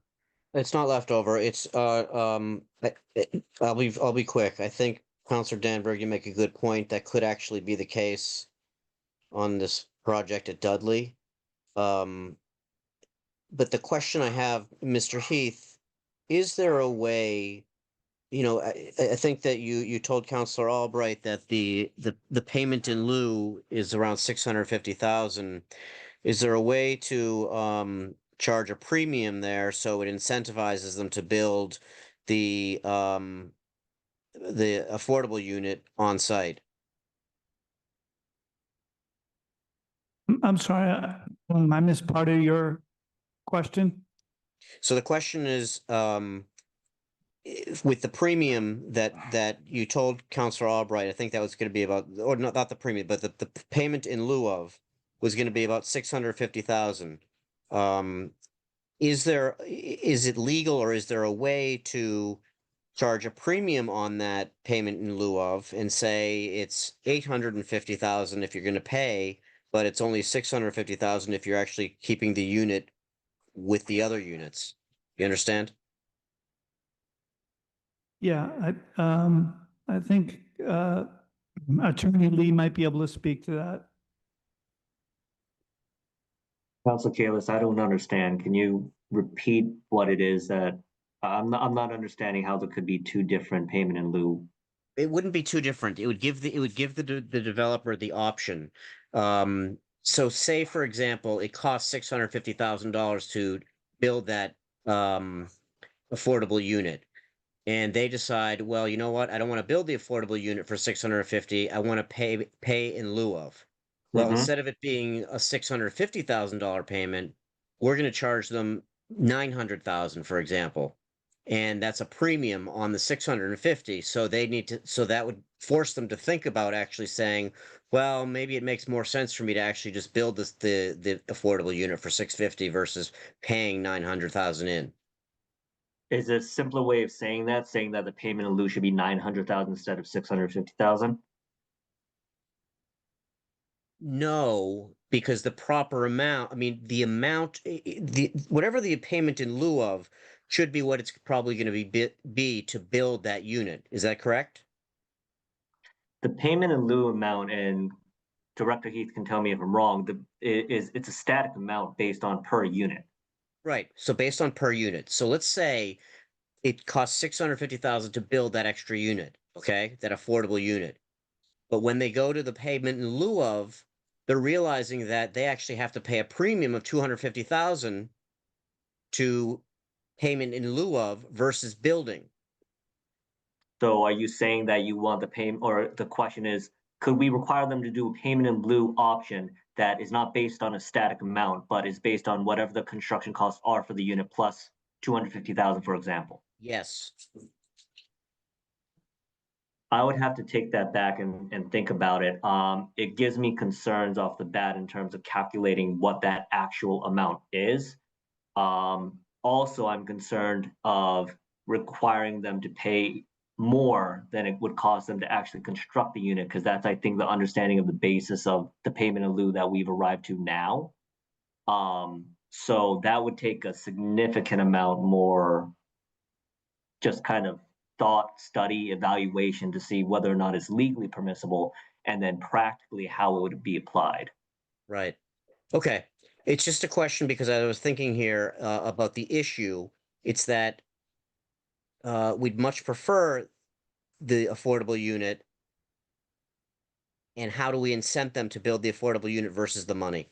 So in certain cases. If I could jump in momentarily. I just want to mention as well, the $650,000 TDC is quite a bit higher than our neighbors. The cash in lieu that we charge for the city of Newton is calculated, the way it's calculated results in a much higher figure than say Brookline. So just noting that as well. I think, Councilor Kalis, that the number itself is an incentive.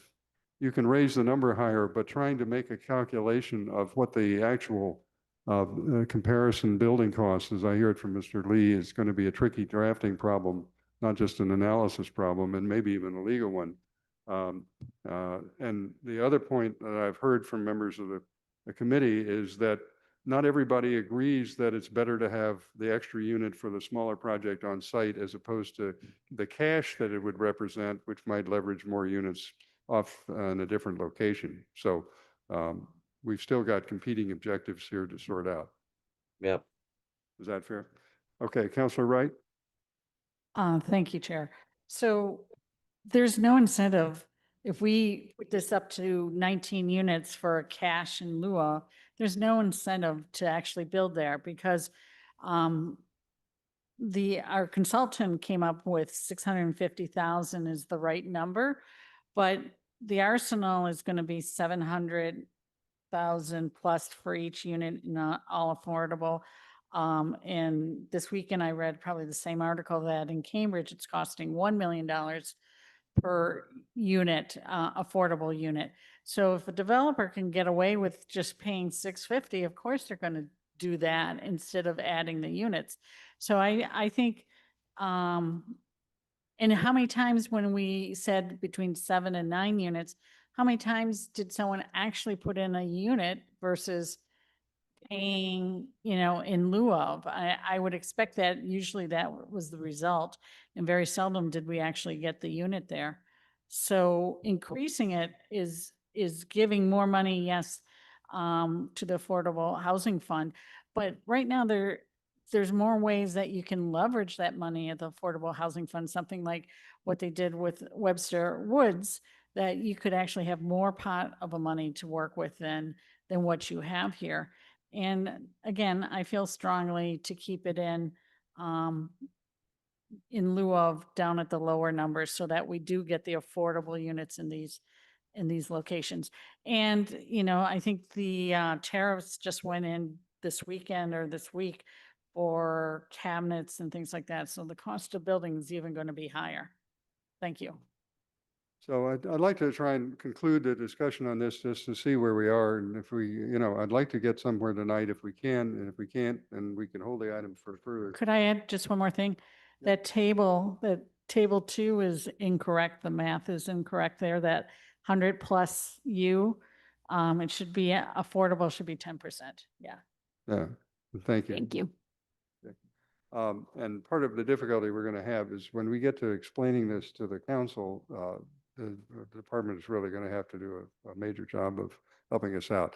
But let's see if we can get clarity on where the committee is. And we've been joined by Councilor Krinsman, I think I indicated, but I want to make sure that he's recognized. Councilor Krinsman, we voted to increase all parking requirements in commercial areas by a factor of 2 earlier. Sorry you weren't here, but anyway, never mind. That's just my poor attempt to try and channel Councilor Krinsman. Okay. So the question among the committee is, do we want to continue to have a low threshold and, or do we want to go up to the higher threshold with allowing payment in lieu of? So let me get just a sense of a straw vote in committee because I don't want to take formal votes on this, but just see where we are. All those in favor of what I'll frame as Councilor Wright's view that to maintain the lower number rather than go to the higher number, just hold up your hand. Okay. 2, all those in favor of allowing the in lieu and as going up to the higher number, please raise your hand. You're going to abstain. All right. There are 2 of us and 2 abstentions. Well, we have 2 and 2. Councilor Krinsman, I didn't see your hand, or Councilor Kalis. Yeah, it's because I need to think about this more. All right. I have a feeling we're going to end up holding this item, but I think if we can, let's frame the issue as trying to get some supplemental analysis, if you would, I think is going to be helpful here. Sort of a mini memo, if you would, on this specific question, because I would rather come to a conclusion in the committee that we can report out rather than have it divided. decision, because all that just means is we end up at the council and the whole conversation that many of our colleagues will look at us and say, what did you do to us? So, all right, let's see about the other issues and see where we are. You want to go on to the next one, please? And Yes, of course. And we're sticking with the yellow, or do you want to? no, I just want to, and we just stipulate that where there's a zone of agreement all across the board, I want to focus on the areas the committee had reservations, which are the yellow areas. So if we're agreeable on that, I think as a process matter, I would rather carry on that and try and isolate those matters where we still need to discuss them. Is that agreeable to committee? Anybody want to go through the other green ones? Okay. So the next one is about eliminating the requirement for contractual residential services. You want to comment about that? Yes, so this was recommended to the city by RKG Associates. They performed the math and did the analysis on this section of the ordinance and learned that this providing the ELI units and the affordable units and removing the middle income tier is actually more affordable to a developer in the city. What makes this choice unreasonable for a developer is the requirement to contract with a supportive services agency to provide on-site resident services for the particularly the extremely low income units. We in the city staff and then in talks with the partnership and the planning and development board thought that, you know, these ELI units will ultimately need services, of course, but we're not producing any 30% of AMI units really under these inclusionary zoning ordinance at the moment.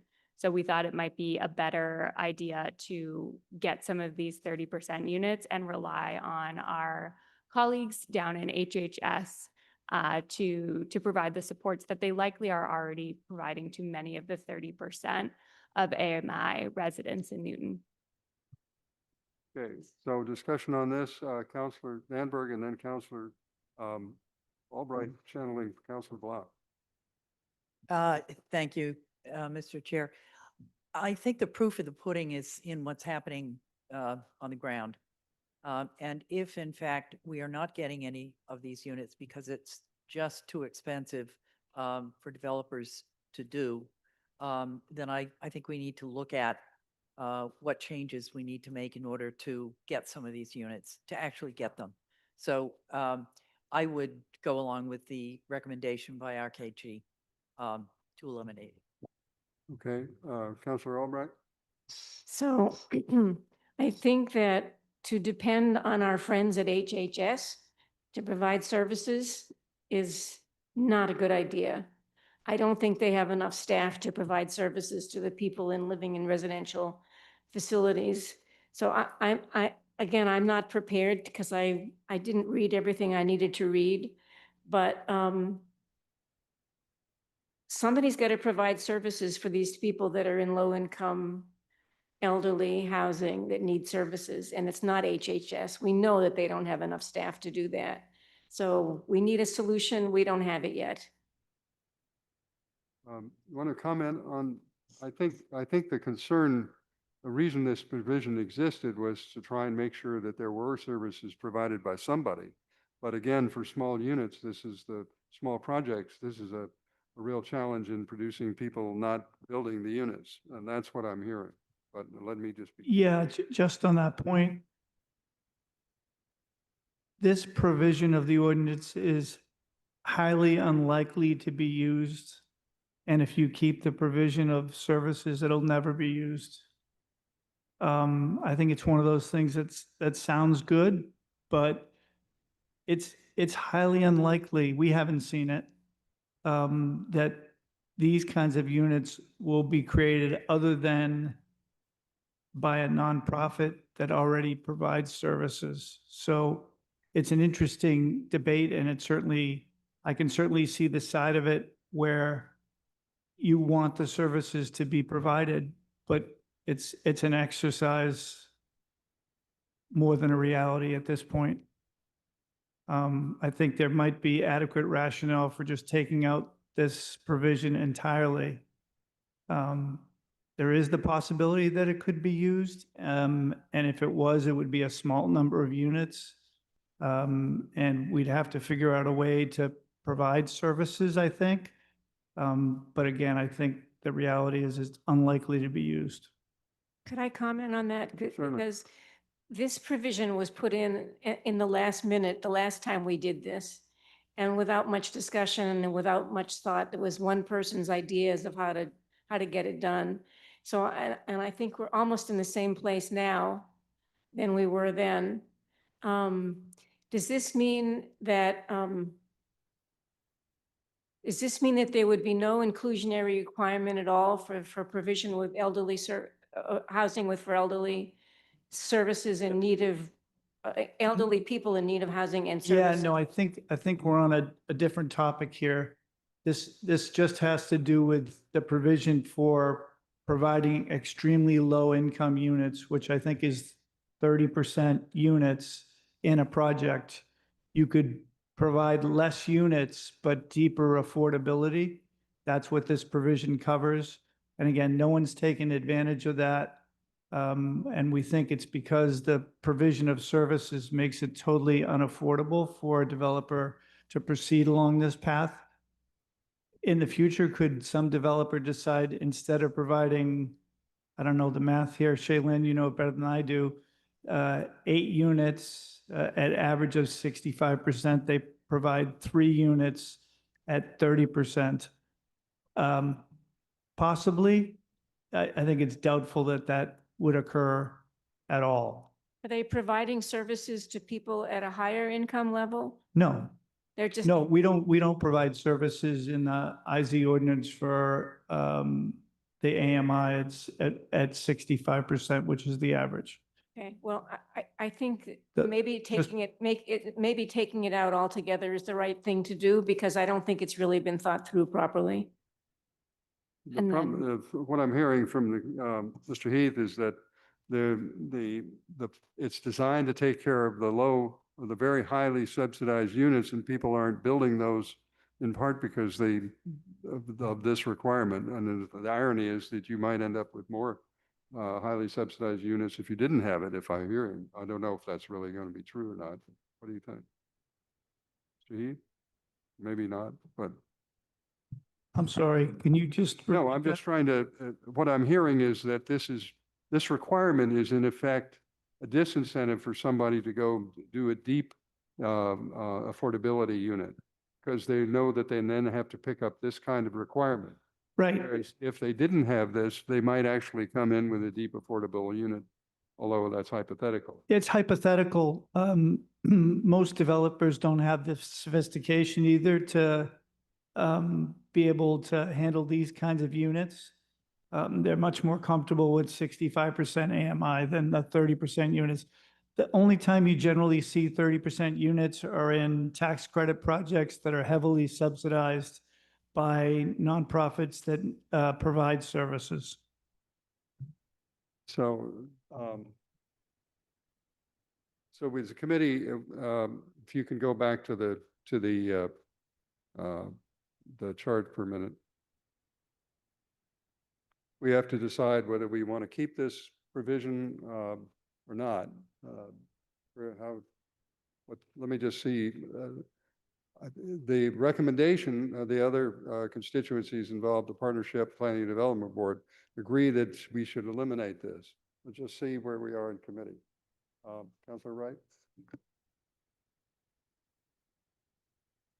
Sorry. Yeah, I agree to eliminate it. If this is what's blocking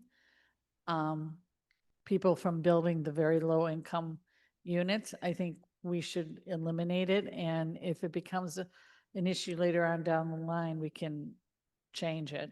But I think we're not getting those units for the most part. And this way we may get more of those units. Okay. Councilor Albright. So the only thing I would add is that I had a brief conversation with Ann Houston about this, and she had some other thoughts in mind for this section. And then we were supposed to talk, and then she ended up unable to talk because she had some other things that she had to do. So I would hope that you just give us the opportunity to talk about this one more time at the next meeting. Sure. I think as a provisional matter, I don't hear a dissent from the committee from the general policy of eliminating it, but you'd like an opportunity to clarify it, right? So let's go on to the next one, which is remove the public funding limitation. You want to talk about that? Of course. So we had come to the committee with RKG's recommendation to just remove the second provision of the public funding limitation in June. I don't think the committee had time to really discuss that. However, after speaking with the law department, and after a summer of discussions with the housing partnership, we decided to propose eliminating the public funding limitation language, the entire Article 5.11.9 in its entirety. The housing partnership was really concerned, generally speaking, about putting more hardship on development in the city. And Andrew, I think, rightly pointed out that we should not be controlling with our zoning what kind of funding the projects may come in with. We can, of course, choose not to provide our local funding unless you're going above and beyond what is required of you in the IZ ordinance, but we can't control the other funds you may have in your project. And Andrew, I'll pause there in case I didn't explain that correctly and you want to jump in. Okay. Comments from the committee on this one? Again, we have recommendation from the planning board and the partnership to remove this. I'm going to assume that unless someone objects that this is the sense of the committee and we can go on to the next item. Okay. All right. 7, removing the medical component and update the formula used to calculate in lieu payments for senior housing development with services. This is somewhat related to the other one, but do you want to explain this? Yes, so this is the elder housing with services provision of the inclusionary zoning ordinance. The current calculation requires a medical services cost calculation of, I believe it's 3 hours per day, 7 days per week, 52 weeks per year over a 10-year period. You then multiply that by the total number of beds owed, and then you multiply that whole figure by the $650,000 TDC. Now, this often results in quite large cash payments. We saw I think the 34 Craft Street, the Mark development project that had come forward before they sold the property. I believe they had about a $12 million cash payment that they owed. Now, under elder housing with services, you can choose the cash payment by right, or you can choose to provide the beds on site. So we're recommending first removing the medical services calculation from that in its entirety, and instead multiplying the $650,000 TDC by the amount of beds you owe, and then multiplying that by 50% to reduce the cash payment to a smaller number. So as an example, I kind of wrote this down in my notebook as we were preparing. If you had a 150 bed project at the $650,000 TDC, if you chose to provide beds on site, you would owe 7.5 beds. So under the current ordinance, you would actually owe 8 beds. Under the proposed revisions, you would owe 7 beds and a 50% cash payment, or $325,000. If you chose to do the cash payment option, you would owe $2,437,500. And that's multiplying the $650,000 by the 7.5 times 0.5. Oh, sorry. So, but the net effect is that you're moving from, again, I just want to be clear, the dollar impact of this on the developers is going to change, or is this going to be in other words, the incentive here we're trying to do is to get people to build these projects. Can you just comment on that dimension so that we can understand the impact? So this is another provision where Newton is a bit of an outlier. A lot of communities don't even include this in their inclusionary zoning. And it's particularly complicated in providing the beds for low income people because you can provide a bed at a certain level of services that the institution or developer will provide, but at some point, the person is going to require more services than what they were originally contracted for. And there isn't a mechanism to take that into account. So it perhaps could work well at the beginning, but it becomes very complicated depending on the circumstances. So to be able to have a cash option here that's more realistic and in some ways more attractive makes a lot more sense in the long run. Okay, so I'm in committee. I want to just see, is any dissent from the recommendation?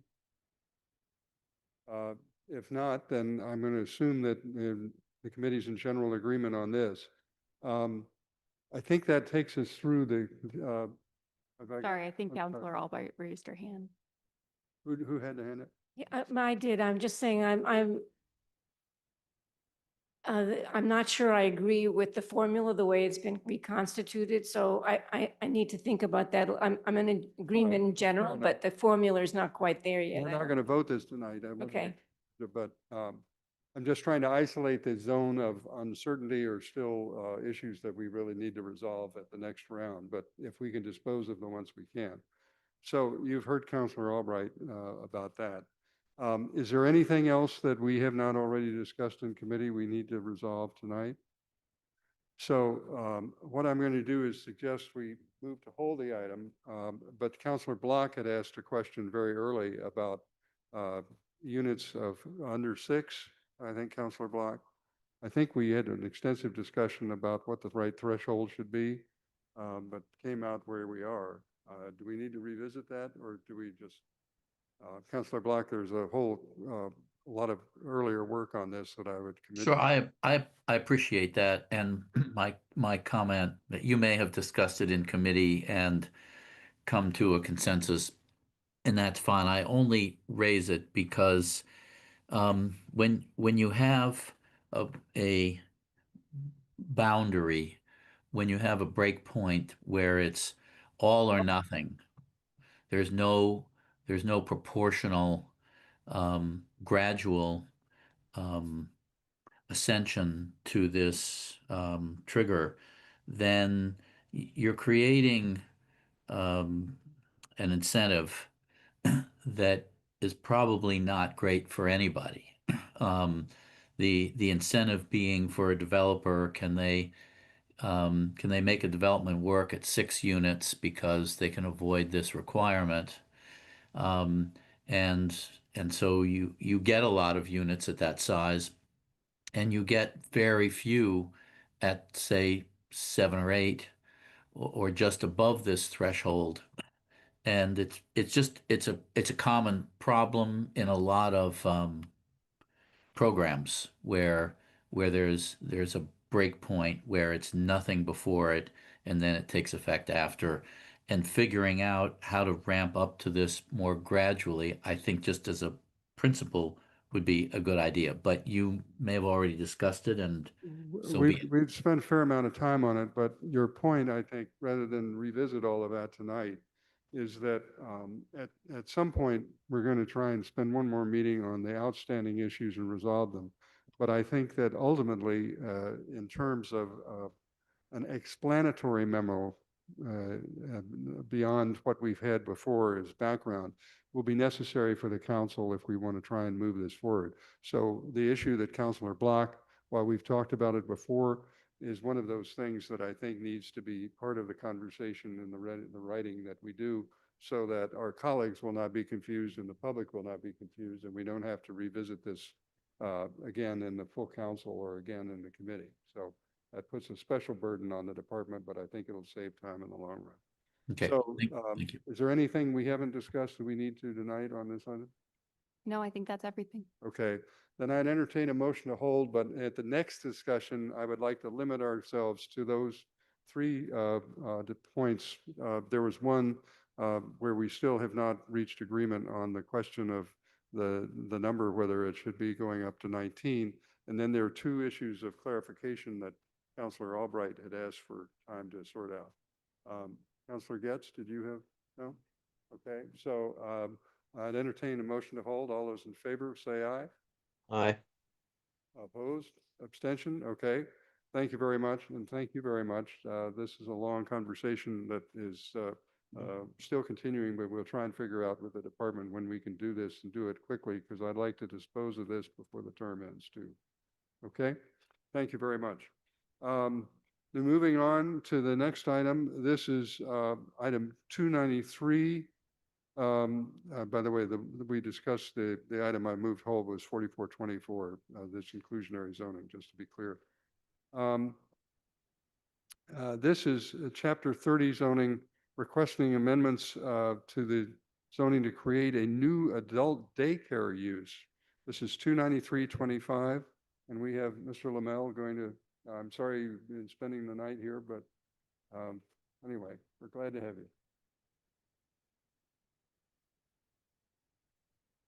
So I don't have a presentation for this item, and I think while the use would be a new use in the zoning ordinance, it is an old use that we are kind of cleaning up and bringing back. And what the memo described is that through a series of other amendments over time, this use essentially has kind of fallen out of other uses that it was categorized as. So the history of this as a use, and I think many of you might know about this use or have seen it around. I mean, they do exist within the community. It was previously pre-2015. 2015, the zoning ordinance was recodified. The intent of that recodification was not substantive. It was about formatting. There were some cleanup changes that were made, and what ended up happening was this use of adult daycare was previously categorized as a personal service. Through that recodification in 2015, the Commissioner of Inspectional Services at the time said, this use no longer fits within personal service. It fits more within a school use. If you remember, about a year or two ago, we changed the council changed school use to really just simplify it to be elementary, middle, high school, post-secondary education. And there was a new use of personal instruction that was created for driver's ed schools, coding academies, culinary classes, pottery, things like that. And so this adult daycare use fell out of schools. It had fallen out of personal service, and then it fell away from schools. And so what this new old use is doing is just making it clear that this is an allowed use. It's allowed in the ways that it was allowed prior to the recodification in 2015. So it's an allowed use in the business, mixed use, and manufacturing zones. This use pretty much exclusively exists in the manufacturing zones right now throughout the city. I mean, it's or it's mostly in manufacturing zones. And then it would be by special permit in the residential zones, which is what personal service or schools was allowed prior to this. The language, the use is really just calling upon the state rules and regulations. There's a parking requirement, and again, as I said, it's a permitted use in those commercial, mixed use, and manufacturing zones. So new use, but really old use. Thank you.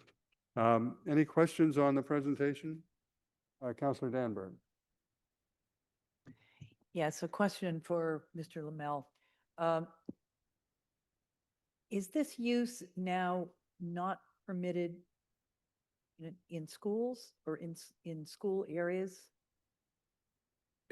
So it was when someone came in to, if they came into the building department and they wanted to do an adult daycare provider or business, they were over the last, since 2015, they were categorized as a school use. And the school use was allowed everywhere by special permit. And so they required a special permit, and that's how it was handled. But prior to 2015, if someone had come into the inspectional services as this use, they would have been categorized as personal service, and they would have, okay, you're in this zone, personal service is allowed. It would be allowed by right, or it'd be allowed by special permit, depending on the zone. The problem is it's dropped out of the code in effect. What I'm thinking about in particular is a location like the Andover Newton Theological School, largely empty, all school buildings. If they were to do, there already is a benchmark up there with memory care. And if they were to want to do an adult daycare, could they do it? I think that whole, well, that the area, most of the area is zoned in it's SR something or other. And I assume that the institution is institutional use. Could they put that, one of these in there? As proposed, that would require a special permit, but yes, they could. Okay, thank you. So I think the recommendation of the department is to just bring this back for public hearing on November 10th, correct? So I would accept a motion to set the public hearing on this item for that day. All those in favor will say aye. Aye. Aye. Opposed? Abstention? Okay, the ayes have it. So we will set that item for the public hearing for that night. And again, I think the explanation you gave orally will be easy to reproduce, and you may just, sort of do a little visual to make it clear, because I think people want to know where this actually happens. Then the last items we have on our agenda are a series of reappointments, and I would propose, unless any member of the committee wishes to carve them out, to read them all and vote them as a unit, save time. But I'll read who they are and what they are. There's 29825, reappointment of Lee Gilligan to the Conservation Commission, a term expiring November 1st, 2028. I'm sorry. Thank you very much. You're pointing out, and I'm apologies. Yeah, no, they can hear it better at home, and I'm not mumbling into the ether, but talking into the microphone. Thank you. Let me repeat that. We can hear you. Okay. 29825, reappointment of Lee Gilligan to the Conservation Commission, term expiring November 1st, 2028. 29625, reappointment of Charles Eisenberg to the Zoning Board of Appeals, expiring November 2026. 29425, reappointment of Scott Aquilina to the Chestnut Hill Historic District Commission, term of office to expire July 1st, 2028. 325, reappointment of Rick Wetmore to the Chestnut Hill Historic District Commission, expiring August 1st, 2028.